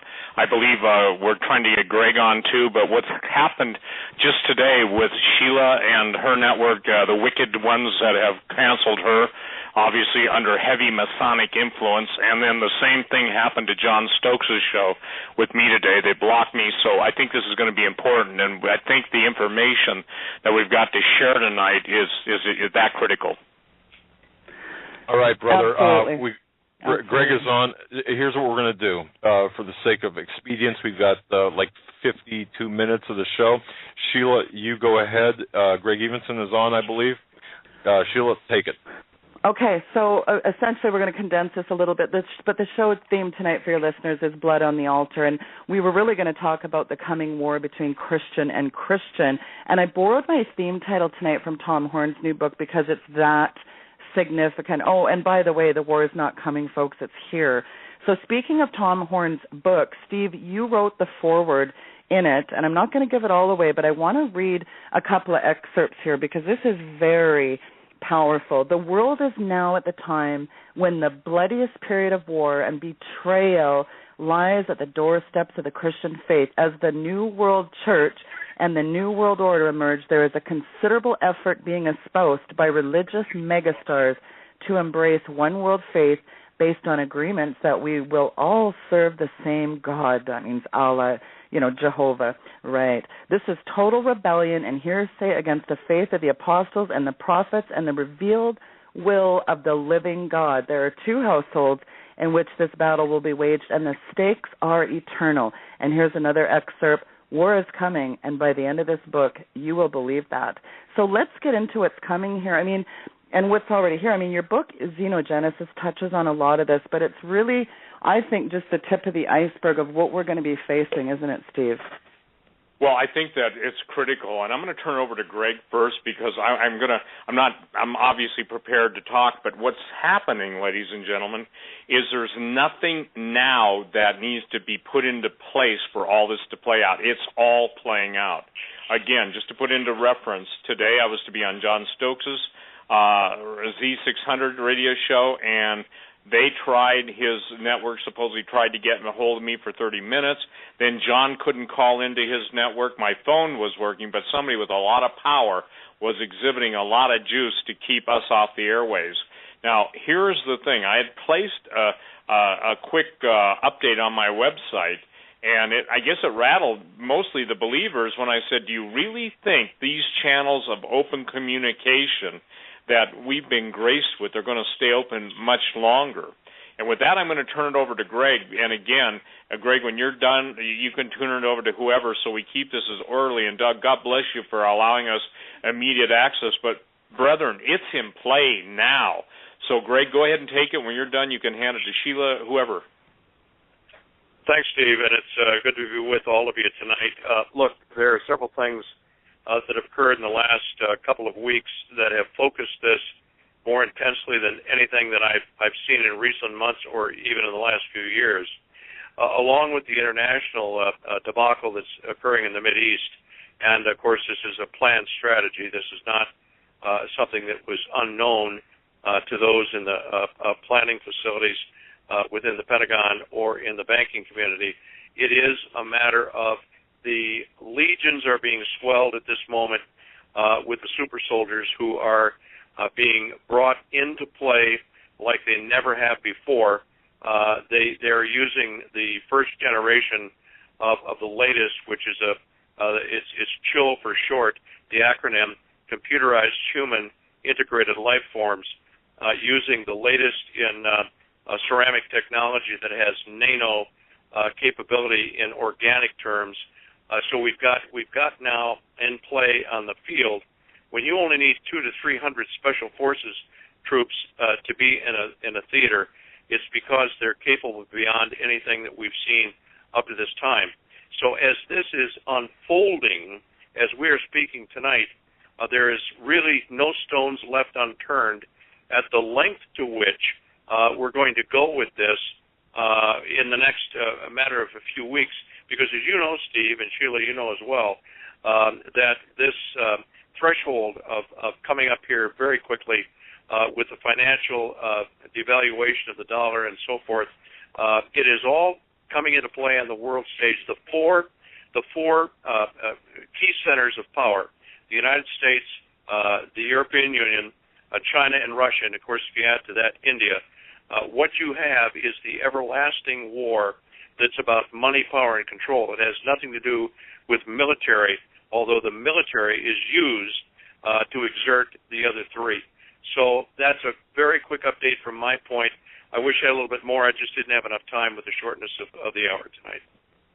Well, as the world races towards its momentous end-time encounter here, Steve and Greg, between good and evil, there's this deepening antagonism, and it's developing worldwide against, as we know, Christians. And it's not just a war against Christians going on right now and playing out. There is this disturbing trend, and I think it's being overlooked, that's also an aspect of Bible prophecy, and that is a war that ultimately pits born-again believers against religious Christians. And last night, you and Pastor David Langford talked about this idea of non-believers versus unbelievers.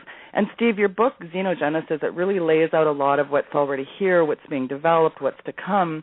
When you lay out this eclectic mishmash of, social implications involving technology that will be used for the final battle, and you've got global developments that indicate the Antichrist could already be on the earth and is preparing to emerge, and you throw in the mix of evil genes transforming armies of the beast with occultic organizations devising this psychotronic weaponry and genetic horrors and the new mark of the beast technology, it really starts to look like the worst horror movie ever. But it's not going to be on a screen, folks. It's going to be in front of you. And do you think people really grasp what's going on here, Steve?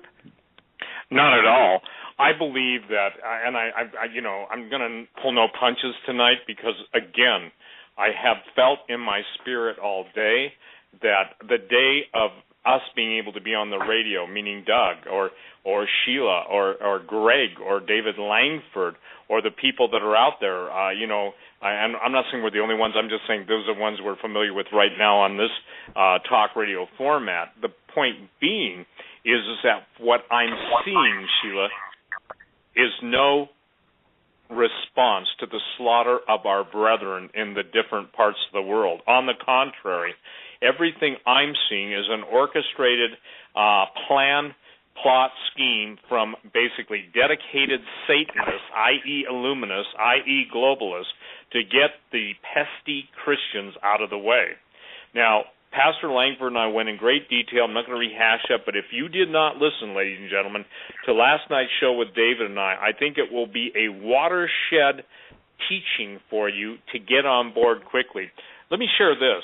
Well, David and I are talking about being unequally yoked, and Pastor Langford brought out this story. There's a difference between, or brought out the point, there's a difference between unbelievers and then non-believing, quote, claimant Christians who don't believe God said what he meant and meant what he said. And so Pastor Langford saying they do not believe.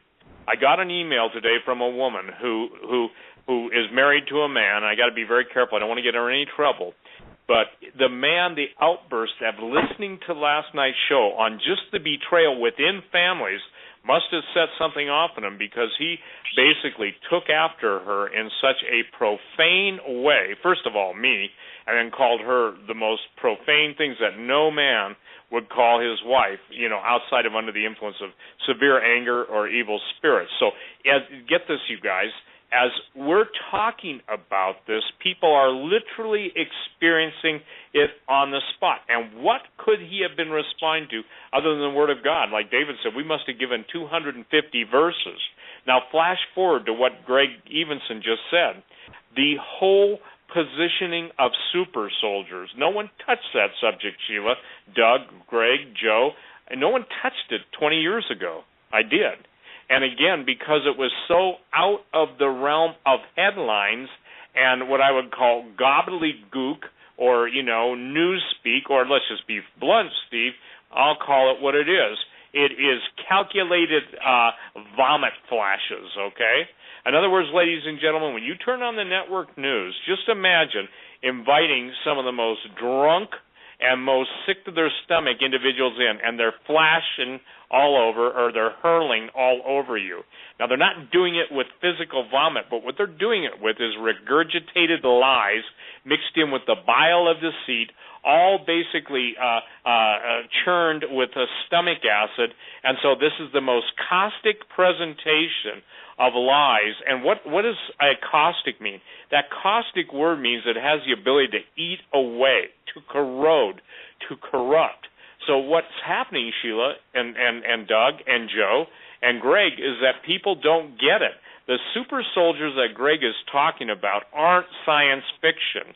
All of Hollywood is absolutely been telegraphing and telegramming and programming everyone to receive this. So when I wrote Xenogenesis, and I still maintain this, if there's anything that people need to read, it's that book, just simply because it lays it out for you.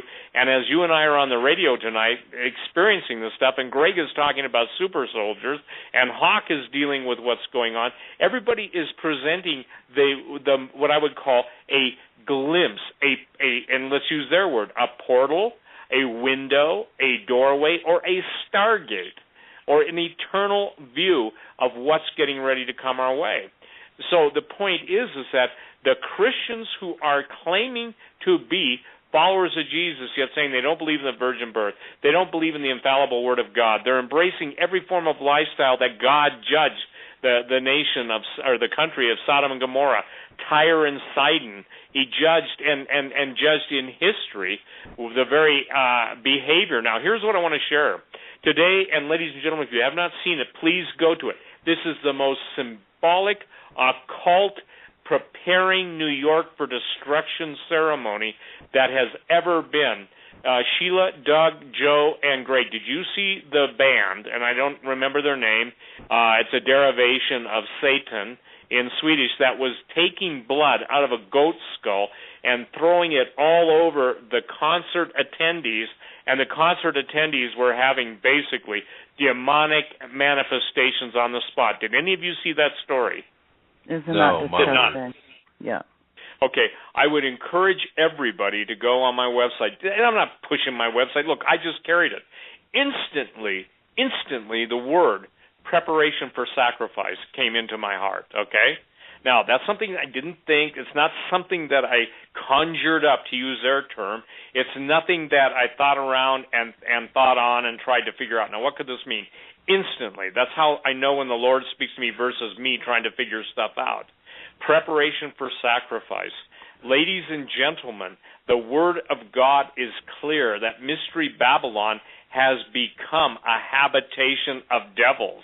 Is it not strange to everybody that a whole generation, maybe multiple generations, are being basically sprayed, if you will, with the blood of an open satanic blood sacrifice and basically being baptized in the blood? What is that?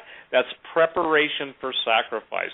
So again, if Russ could have been available and we could have thought this through, but look, things are happening. And I felt all day that I talked to V several times and texted back. I said, V, do you think that people understand the lateness of the hour, Sheila's question to me, as it pertains to what's going on in Russia? You cannot help but understand this. Vladimir Putin, who is a genius, I respect the man's genius, I respect the man's bravado, I do not obviously condone or go along with, quote, anything related to Russia or communism, but I got to share something. Look at what he's doing. He's going into Iraq and saying to the president of Iraq, we'll take care of ISIS.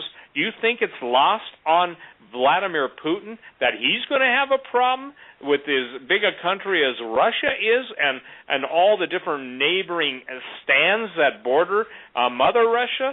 He's absolutely just checkmated the entire United States and NATO foreign policy in that one simple statement. Ladies and gentlemen, having ears to hear is critical to hearing what the Spirit of God says to the church, having eyes to see. And Sheila, one of my concerns, and Greg, you know this, I keep saying, Lord, what good is it? What good is it? What good is it? Because as much as Greg Evenson has laid it out for law enforcement and military and others who obviously respect, love, and admire, I'm in that camp, Greg. And obviously, as Sheila has basically recognized, and Sheila, this is a genuine compliment, that we're in the last hours, the last moments, and we've heard that before. People say, oh, no, you haven't. You've never heard it in the context of bombers. You've never heard it in the context of Russian and Chinese submarines. You've never heard it in the context of the U.S. dollar being decimated. You've never heard it in the context of planned anthrax releases. The reason, and I got to share this with everybody, Doug, what I was trying to share last night and with Pastor Langford is that a guy had sent me an email when I had posted the story about anthrax and tetracycline being raised to $900 for a bottle of 100. Today, multitudes of people have gone to the different pharmacies and checked those prices out. They're real. Now, I want to put everyone into remembrance. The last anthrax attacks and the last fear, we watched Cipro go ballistic, pun intended, in pricing. So I'm telling everybody, they say, well, why would they do that? Now, I'm aware, too, ladies and gentlemen, that you can buy doxycycline still, DOXYCYCLINE, and also, while it's available, there's still the same form of tetracycline available at, livestock stores, but not for long. So here's the thing. We hear that at one point it was, 75 CDC employees, scientists exposed to anthrax, and automatically within a number of hours, that number is raised by 11 to 86. Notice the numbering. And what we're watching, you guys, is basically prelude to a false flag. But here's what should break every Christian's heart. Prelude to your and my slaughter outside of the grace of God. Pastor Langford and I'm going to turn it right back to you, Greg, to comment. Pastor Langford and I did 5 weeks with Doug and Joe where we had communion, we were praying and fasting, we were standing against the plots, plans, schemes, and blueprints for the destruction of God's people. And you know who gave us the most flack? Those claiming to be some of God's people. And so, ladies and gentlemen, if you're reacting against the Word of God, I suggest this. You don't know the Lord Jesus Christ as your personal Savior. You don't have to agree with us on doctrine, but you certainly can't fight against when Jesus said, the enemy of a man's life will be those of his own household. And, Greg, you're seeing that in all the realms of the people you interplay and come into contact with. When I say interplay, but interrelate, do you not? I do, Steve, and unfortunately, or fortunately, depending on your point of view, I was at the intimately aware of the very rudimentary stages of the beginning of the so-called super soldier program, and I can tell you that even then it was cutting edge. It still is. It's way beyond that, and so we're dealing with a realm of offensive capability that most people can't even conceive of. The problem continues to be and grows that many of these units are being prepared to do the ultimate combat within the United States where it doesn't matter whether you're a police officer, you're another military man, or some federal agent, you are all at risk of being included in the program that is going to open its arms to FEMA. Why is the program such that so many police officers have been assigned to ultimately escorting or taking inside the camps those people that are rounded up? Well, could it possibly be that upon arrival, they will join the crowd? We have touched on that in the past, but that is coming to light more and more in discussion, I will say discussion, within some of these organizations that they're saying, no, wait a minute, this doesn't make sense. If they are going to need us on the street so badly, why is it possible that we would be assigned to that kind of escort duty? well, figure it out, fellas and gals. I've said this to you privately. I've not broken it anywhere else, but I'm telling you, the time is so incredibly short that if you don't figure this out and take preparations to defend not only your family but yourselves, you're going to end up in the same place that you're escorting people to, and who will take your place? The very people that have been training in Indianapolis and the other major cities so they could take over. This is not an old story. It is a story that has been updated by the circumstances that are now surrounding us in all directions. And Doug and Sheila and Joe and Steve, I can only tell you that we are only beginning to see the final step of this coming into play. It will continue to grow. It will continue to be a desperate situation for those that suddenly get the inside information. It's become acutely aware to them, and then all of a sudden on the streets of Los Angeles and the streets of Houston and other major cities, where are all the law enforcement people that are sworn to protect and take care of the people? They will be taking care of their own. Well, and it's not just that, because Pastor Chuck Baldwin was on my show, Greg, on Wednesday, and he said, there's absolutely no doubt in his mind that the biggest reason America is in the virulent, absolute, horrifying mess that it's in today is directly due to the apathy and indifference of the American pulpit. And he actually said on my show, he called pastors neutered. He actually was using some Steve Quayle terminology there. But he blames the pulpit. And where is the church on transhumanism or super soldiers or FEMA or draconian police state? It's crickets chirping in the pulpit here, folks, and that is, I'm embarrassed, Steve, to be a part of the church today, because it's not a holy, it's an embarrassment. I attended a church lately, and everyone was talking when the service started, and it was like, stick your feet up on the rail, have a coffee and a cookie, and tell me how blessed and favored I am, and let's have a happy, clappy, sentimental Sunday service at this kumbaya. Let's have a group hug group, and afterwards they're talking all the nonsense of the world, and people wonder why there isn't any power in the house of God. But here's the thing. If God pulls his hand back on the protection and covering, we're toast. Do people get this, Steve? It's hearsay, apostasy, and sin on steroids, and when we speak the truth now, it's touted as hate speech. There's this evil spirit that's growing exponentially, and I think the spirit of death is upon us. Do people really, I don't think they really understand what's going on here, Steve. No, you've answered your own question. It's the same. You can't get away, Doug and Joe, night after night, they interview guests, and you can't get away from that. And see, here's the thing.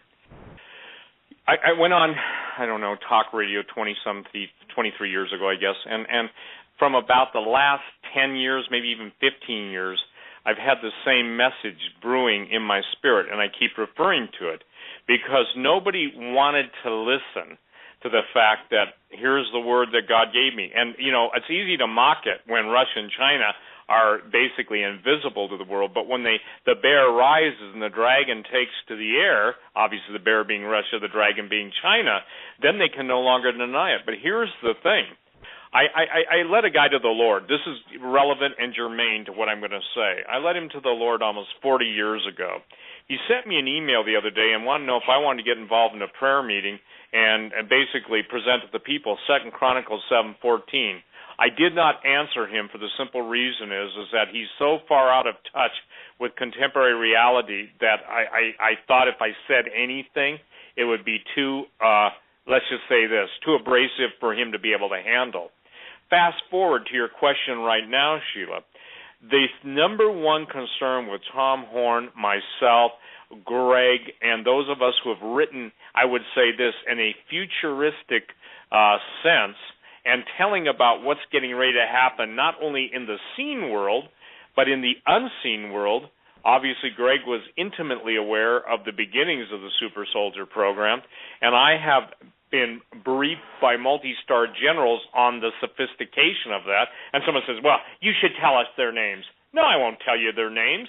And number one, I don't ask people their names. I go with the information. I take it to the Lord. And if I get 2 or 3 witnesses to it, then I take it. And I said that on that word that I put out on YouTube after the conference. I said, look, it's your responsibility to take this to the Lord and ask him, did he speak this word? But here's what I want to say. Judgment is in the land. We are absolutely, now hear me, ladies and gentlemen, this is not negative, this is not hate speech. We are being set up to be destroyed. We are being overtaken from within. Oh, and by the way, did you see the story, Sheila? Did you see the story, Greg? Doug and Joe, 65,000 in, what was it, January? There was a request for quotation or bid that they needed basically adults to take care of 65,000 kids. This whole thing's being planned. Flood the borders, overwhelm. What people don't understand is this is textbook communist infiltration and takeover, and if you notice who was the most influential people in the entity that's in the slaughterhouse, it's no longer the color white because it's dripping with blood. The one thing people always remark about slaughterhouses, there's blood everywhere. You look at the blood of the saints, and yet if you coffee drinking, cookie eating, and I said this last night, and I'm saying this to everybody out there, never tell me what's going on in your church. Tell me what's going on in your life by the Lord Jesus Christ and how you're relating. I could care less. Church is, people don't even know the word that is used in Greek. Obviously, koinonia, that which is common, that which you have in common. The church was first called the church in Ephesus. So the point is that I don't care about the church. I care about that organic entity that Jesus Christ himself died for, the body of Christ, the body of Jesus Christ, and the bride of Christ. But see, people don't even care about that. So here's the thing. Last night, the bottom line to everything David and I basically were talking about, at least from my perspective, and I'm sure he shares this, is that if you are fellowshipping with unbelieving Christians who call themselves Christians, they're the ones that are going to demand your blood. And blood on the altar, listen, what did Antiochus Epiphanes do? He slaughtered a pig on the altar of the temple of God. What is the devil going to do? He's going to slaughter the Christians on their own supposed altars. So when the Lord Jesus himself, I'm sorry, when he says, come out from amongst them and be separate, saith the Lord, lest you be a partaker, of their judgment and of their plagues. Ladies and gentlemen, you've got to get it through your heart. Business as usual is dead. And I, seriously, I posted a story, forgive me, I did not post it because I didn't have freedom yet. But I'll tell you what I'm going to post on the alert. I had a talk with a multi-star general, and very, very well placed. He's retired now, but his friend was lamenting who basically tracked those Russian bombers on the West Coast, and Greg, you'll appreciate this, and basically said they tracked them from the Bering Sea, but guess what? They basically were told to stand down, and even 50 miles out, they could do nothing, and the point where they were going to be allowed to basically encounter the Russians was 12 miles out. 12 miles, ladies and gentlemen. And if you understand hypersonic bombers, and you understand hypersonic, and they do have those, and I'm not talking about bear bombers, and I'm not even talking about, I'm talking about stuff you don't even know exists, and hypersonic missiles, and when you're talking 12 miles, I mean, L.A. has got less than 60 seconds, So the point being is that we've been set up to be destroyed. We are being absolutely plundered. That's why the stock market's going up, so that the poor dumb sheep can be bled of their last 2 ounces of blood by the biggest group of blood-sucking parasites in the universe. How's that, Doug? Is that pretty blunt?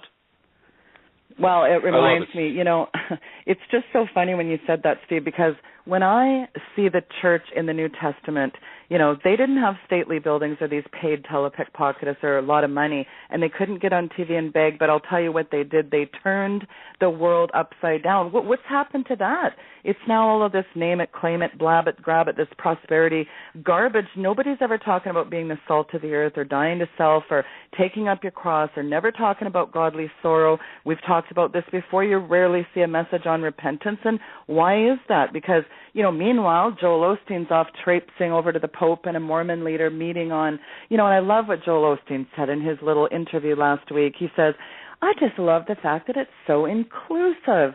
I mean, where's people's heads in the church today? Why is this even acceptable? But it's not to Jesus, and it's certainly not to God. Friendship with the world is enmity with God. Friendship with the world is enmity. That means that you are at war with God. That means Joel Osteen.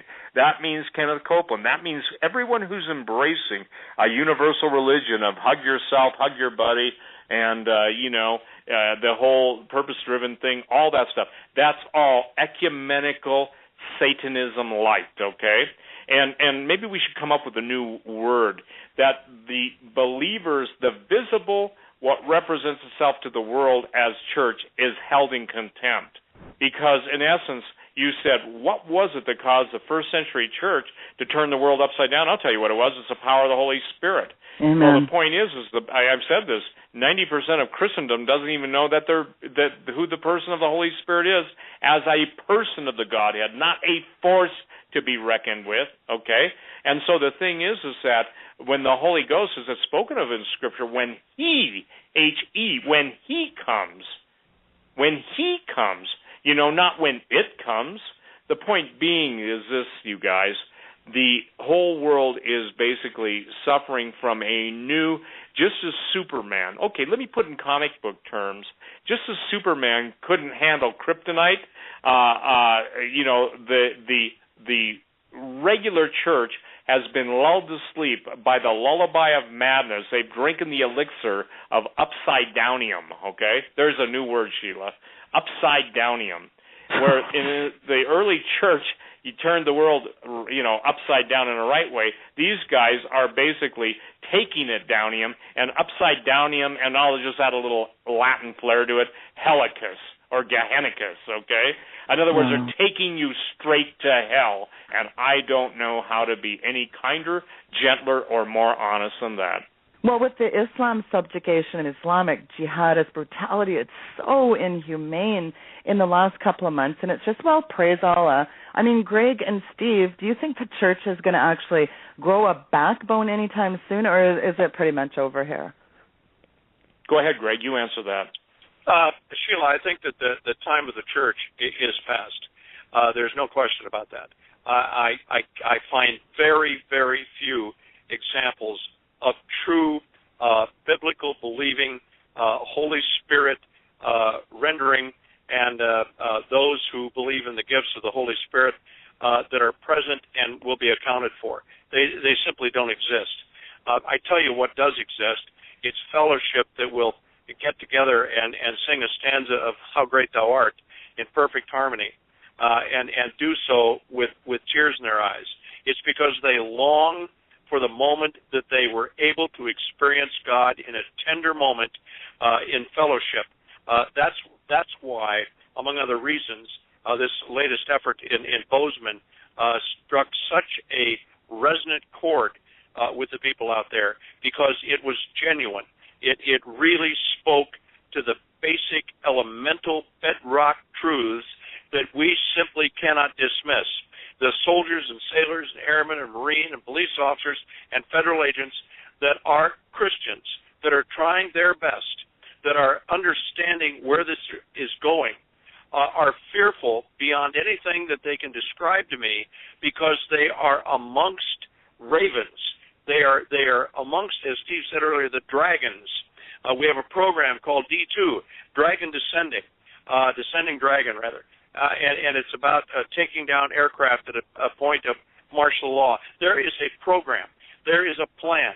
There is an offensive war procedure set out for every phase of the American society and the American way of life. Don't think for one moment that something has been overlooked or bypassed, and it will be met with the most brutal, critical onslaught of technology you have ever seen. Therefore, as our good friend Dave Daubenmire preached one time, the pulpits were silent. The pulpits were silent because they no longer had the fortitude nor the insight to even understand the Word of God, let alone be able to preach it. Steve, Sheila, Doug, Joe, I'm going to tell you I appreciate all of you. for your stand, especially Doug and Joe making this format possible. Thank you, fellas, for this last-minute deal. Steve, you're such a precious brother to me, and Sheila, what a wonderful effort you have made as well.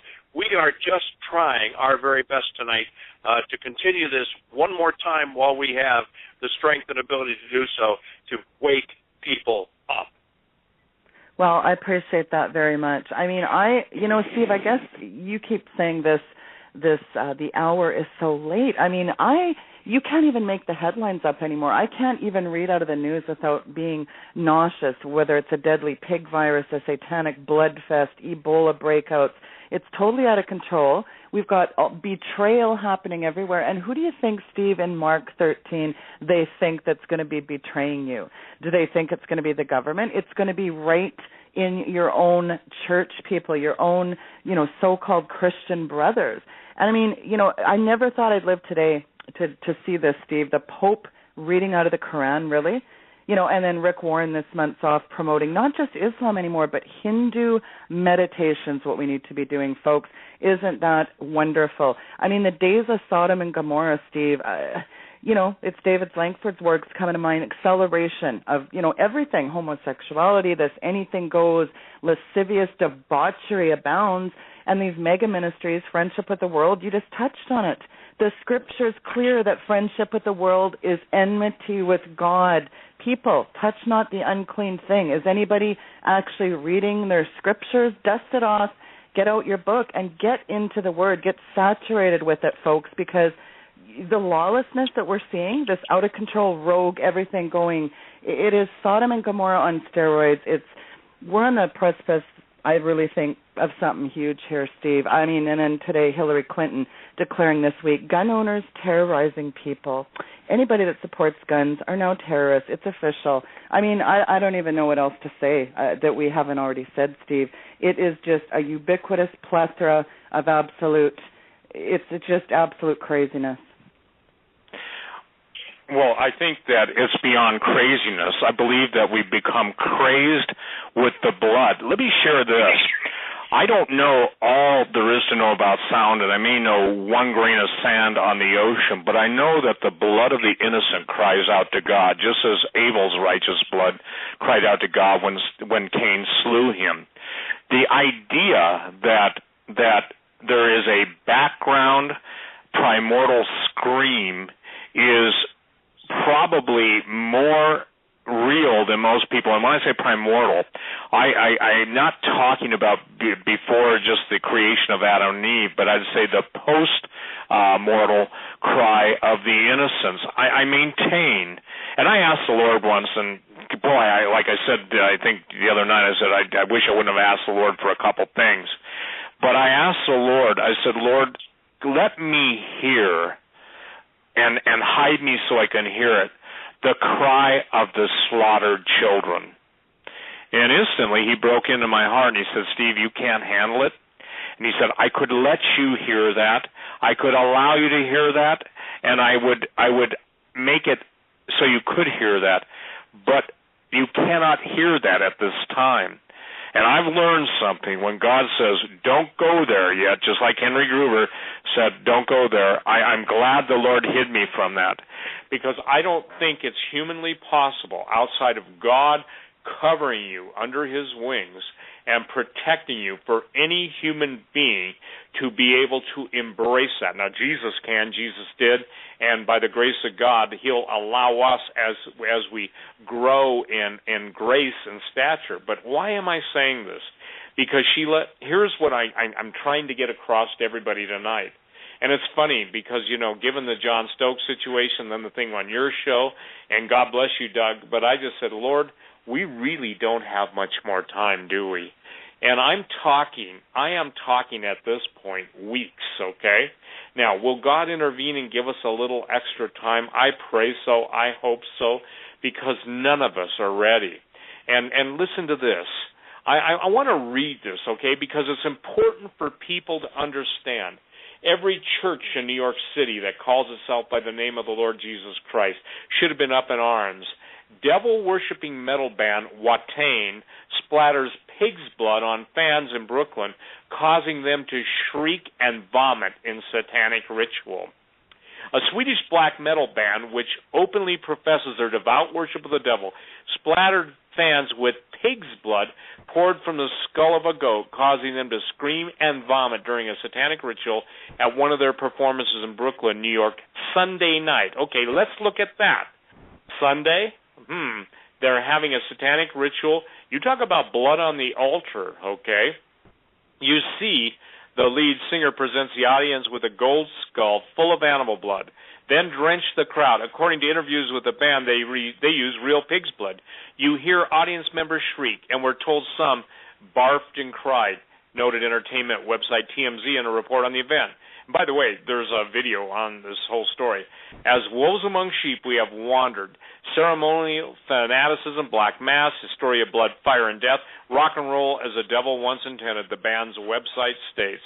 Musically fueled by forefathers such as Venom, and I don't know these bands, Bartholdi, Metallica I know, and Mercury Fate, and spiritually fueled by the lawless will one of the liberated spirit. Waitan is the dangerous flame of metal that seems lost for many years, and that now once again has been set loose upon the dying world in honor of the wild and untamed darkness that lies at the heart of true rock and roll music. Now, I did not hear it, but I'm going to share something. When I could not get on John, and I'm saying I was the guest, and sorry I have to use the word I, but I was scheduled to be the guest, and John couldn't get on his own show. Somebody said they were playing, and I don't know his producers, I don't know what music they were playing, but to the person they said they were playing the most horrible heavy metal. Okay, well, let me share this. What you're seeing in real time is the blood of pigs on the altar that's getting ready to basically face the destruction of Almighty God. You could not pay me to go to New York, and I'm talking about the city. You couldn't. I'm sorry, you just couldn't. Somebody said, if someone wrote you $1 million, would you go? No, I'd tell them to meet me in Oklahoma. The point is, I will not go there. And the same thing with Los Angeles, okay? One of the things that Henry won't say openly, and I'll tell you this, when Henry Gruver is forbidden to walk in certain areas of Los Angeles, and I have a 4-star plus general telling me that he's forbidden to do anything, and he has the authority, the ability, and the technology to stop it, that the Lord said you must not stop the missiles when they fly against California. Now, somebody says, I don't believe that, Steve. I don't care whether you believe it or not.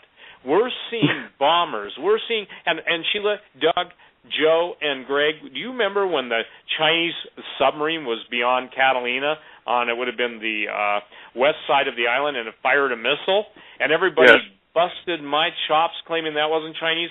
Listen, I had 4 or 5 sources, including missile launch commanders, including generals, including guys who were on boats, yachts. I grew up scuba diving around the Catalina Channel Islands, okay? That's where I got my certification, and that's where I did. And Patty, if you're listening in, that's my story on Catalina.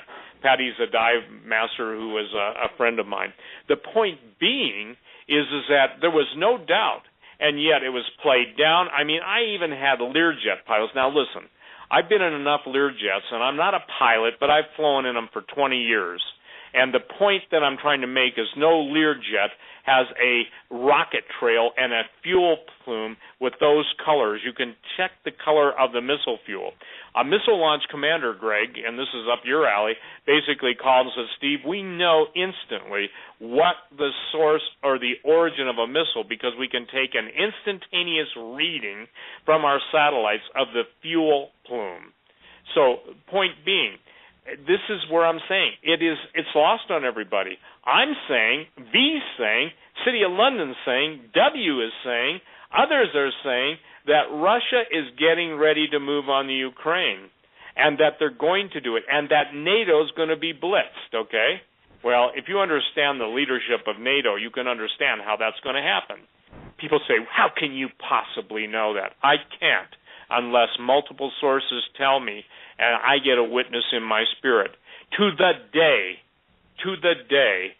V told you what his sources in London said about the price of silver. To the day it started.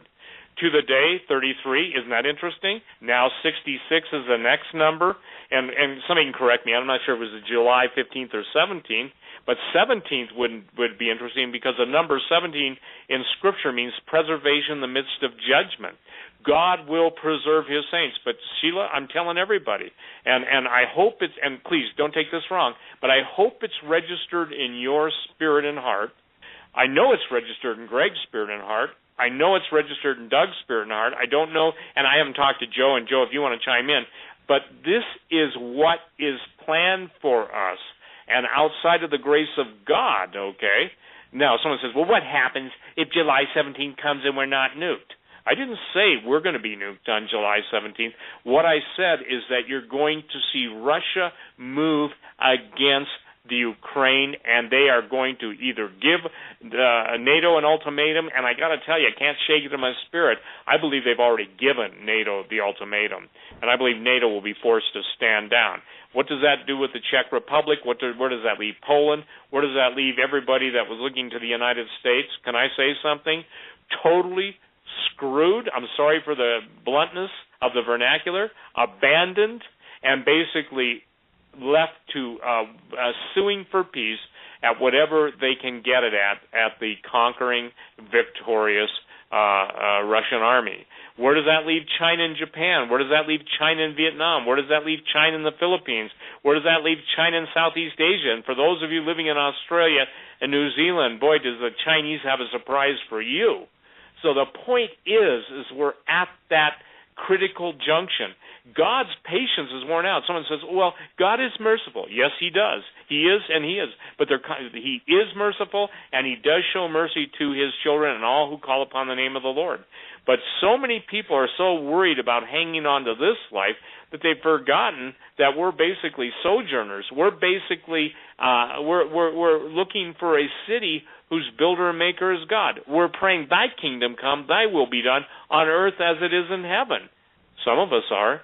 But the people that want heaven on earth without the Prince of Peace, Jesus Christ, without the blood of the Lamb washing them from their sins, and want to be able to embrace everything that God says is vile, abominable, and wicked, including the rulers of this land, including the judges of this land, we live in a totally lawless society.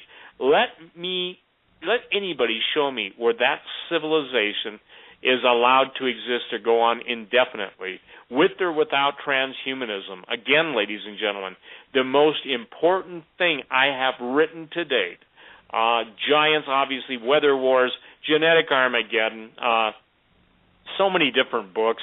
The thing is that angel wars, true legends, the xenogenesis brings it all into perspective. And if you don't understand xenogenesis, you basically, and I'm sorry, I'll just be blunt, you don't get what Greg Evenson is talking about on super soldiers. You don't get what Hawk is talking about when he's telling you what's coming. You certainly haven't heard me. And so why should you listen to us?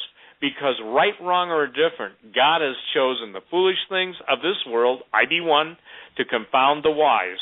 And I can only say this, by the grace of God, He is who He is, and by the mercy of the Lord Jesus Christ, I can do. So, Sheila, I hope, and I want you to answer this, do you finally know that you know that you know that the United States is slated for destruction?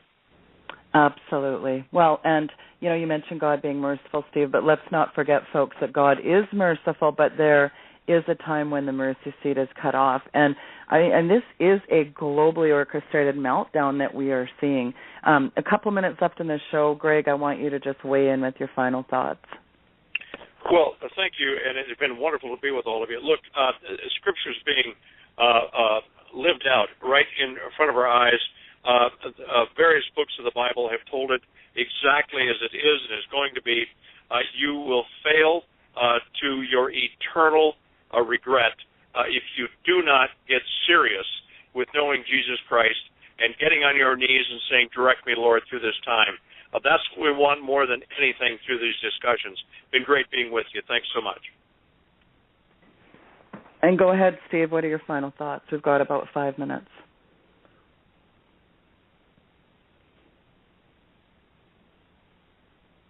Steve, are you there, buddy? Right. Can you hear me now, Doug? Oh, okay, there we go. Okay, my final thoughts are this. Never forget we're all living in the context of the end of the age. Never forget that the Lord Jesus Christ himself said, "Lo, I am with you even unto the end of the age." Never forget that God has a ram in the bush. In other words, no matter what we have to go through, God will provide the answer. If basically it's a firing squad, the Lord will be with us. Whatever it is, God will be with us. But on the same note, never forget that God said his people are destroyed for lack of knowledge. So what we've tried to do, and Doug, I got to tell you something, one more time in my spirit, I sense such a finality, and I'm not saying this applies to you and Hagmann, may God give you many years, but I sense such a finality that very soon every argument, every slanderous blog, every denying supposed believer is going to be confronted with their own sin. They're going to be confronted with circumstances that they don't have an answer for. And Brother Joe or Sister Mary or Sister Gwen will not be able to answer because they will not be anywhere to be found. And for those of you who live in a perpetual realm of a virtual fellowship, enjoy it because it comes to an end. And at the end of a day, just as it is in the end of your life, what matters is where do you stand with Jesus? And more importantly, can you honestly say, the Lord is my strength, my shield, and my Redeemer? Can you honestly say, the conclusion of Romans, that nothing, things present, things to come, under the earth, above the earth, anything can separate you from the love of the Lord Jesus Christ? If you can't say that, then here's my parting advice. Go on YouTube, watch Derek Prince videos, and learn the things that he can teach you. Get John Kyle, and seriously, book on deliverance. Go and listen. And by the way, Doug, I just think I got something from Michael Harris today that the videos have been done. I'll post it on my website. There's going to be some anointed teaching there, and avail yourself of it. I would also tell everyone, in order for you to understand your future, you must understand the origin of spiritual conflict. Spiritual conflict, whether you call it that or not, some people call it spiritual warfare, but I think conflict's a better word, because conflict means that you're brought into circumstances. You're dealing with events. You're dealing with the war within. That was the other war we talked about last night. The Christians have to fight the battle. They have to fight the good fight of faith. The fight of faith is against the spirit of unbelief that rises up within us, the spirit of lack of trust. Look, I've walked with Jesus for 43 years, and by the grace of God, I feel like he's been my exoskeleton as well as my internal stamina, but I have stumbled and fallen so much that, honestly, if I hadn't quit drinking years ago, people would think that. But though I stumble and fell, he lifted me up. There are those of you listening to my voice tonight that have stumbled and fell. There are those of you that can't even look at your face in the mirror without crying inside. Or you can get drunk, you can get, you can basically get high, you can get feminine comfort that lasts for as long as it lasts, but at the end of the event, you still have to deal with yourself. Jesus gave us the most amazing promise that if we accept him, we become new creations in him. Old things have passed away. And by the way, as a Christian who is transformed by the blood of the Lamb, you are no longer the descendant of Adam. You become the descendant of the second Adam. You are accepted in the beloved. Your name is written in the Lamb's book of life. And God has the power to take dung heaps and transform them into fruitful ministries and fruitful lives for his glory. If you do not believe that you're on borrowed time, then I'm sorry, but you're deceived. And Doug, I want to thank you. Sheila, thank you so much. God did ransom this evening for this last hour. Please, ladies and gentlemen, understand this, that this show, it doesn't matter if you put your fingers together 1 inch, 2 inches, 3 inches, 4 inches. That's a span of time. I don't know the span of time. But the day comes, the Lord Jesus himself said it, when the night comes when no man can work. When that night comes, you'll either have the light of the world in you and the light of the living God leading you, just as the pillar of fire led the children of Israel by night and the cloud by day, or you're going to have the Prince of Darkness taking you into the darkest eternal separation from the living God, and it scares the hell out of me. I hope you come to grips with the fact that there truly is a heaven and hell. You don't think so? Hollywood sure thinks so. They make enough movies to tell you what it's like, and yet people go pay big bucks, billions, maybe, who knows, hundreds of billions, to watch scary movies. Well, those scary movies become a reality very soon. I put another link up on my website, Doug, that people should go and see. And thank you to the brother that sent it to me on Dominion. The whole basis of that TV show on Sci-Fi is God is fed up with the human race, lie, and Michael and Gabriel, two of the principal archangels, fight each other. Gabriel is a bad guy, Michael's a good guy, but guess what? They have so perverted the truth of who Michael and Gabriel are, and they have involved the same thing, fallen angels having sex with earth women. It gets back to Genesis. Without the book of Genesis, you can't understand even to the slightest degree what's facing you, what is going to, and who it is that's going to deliver you.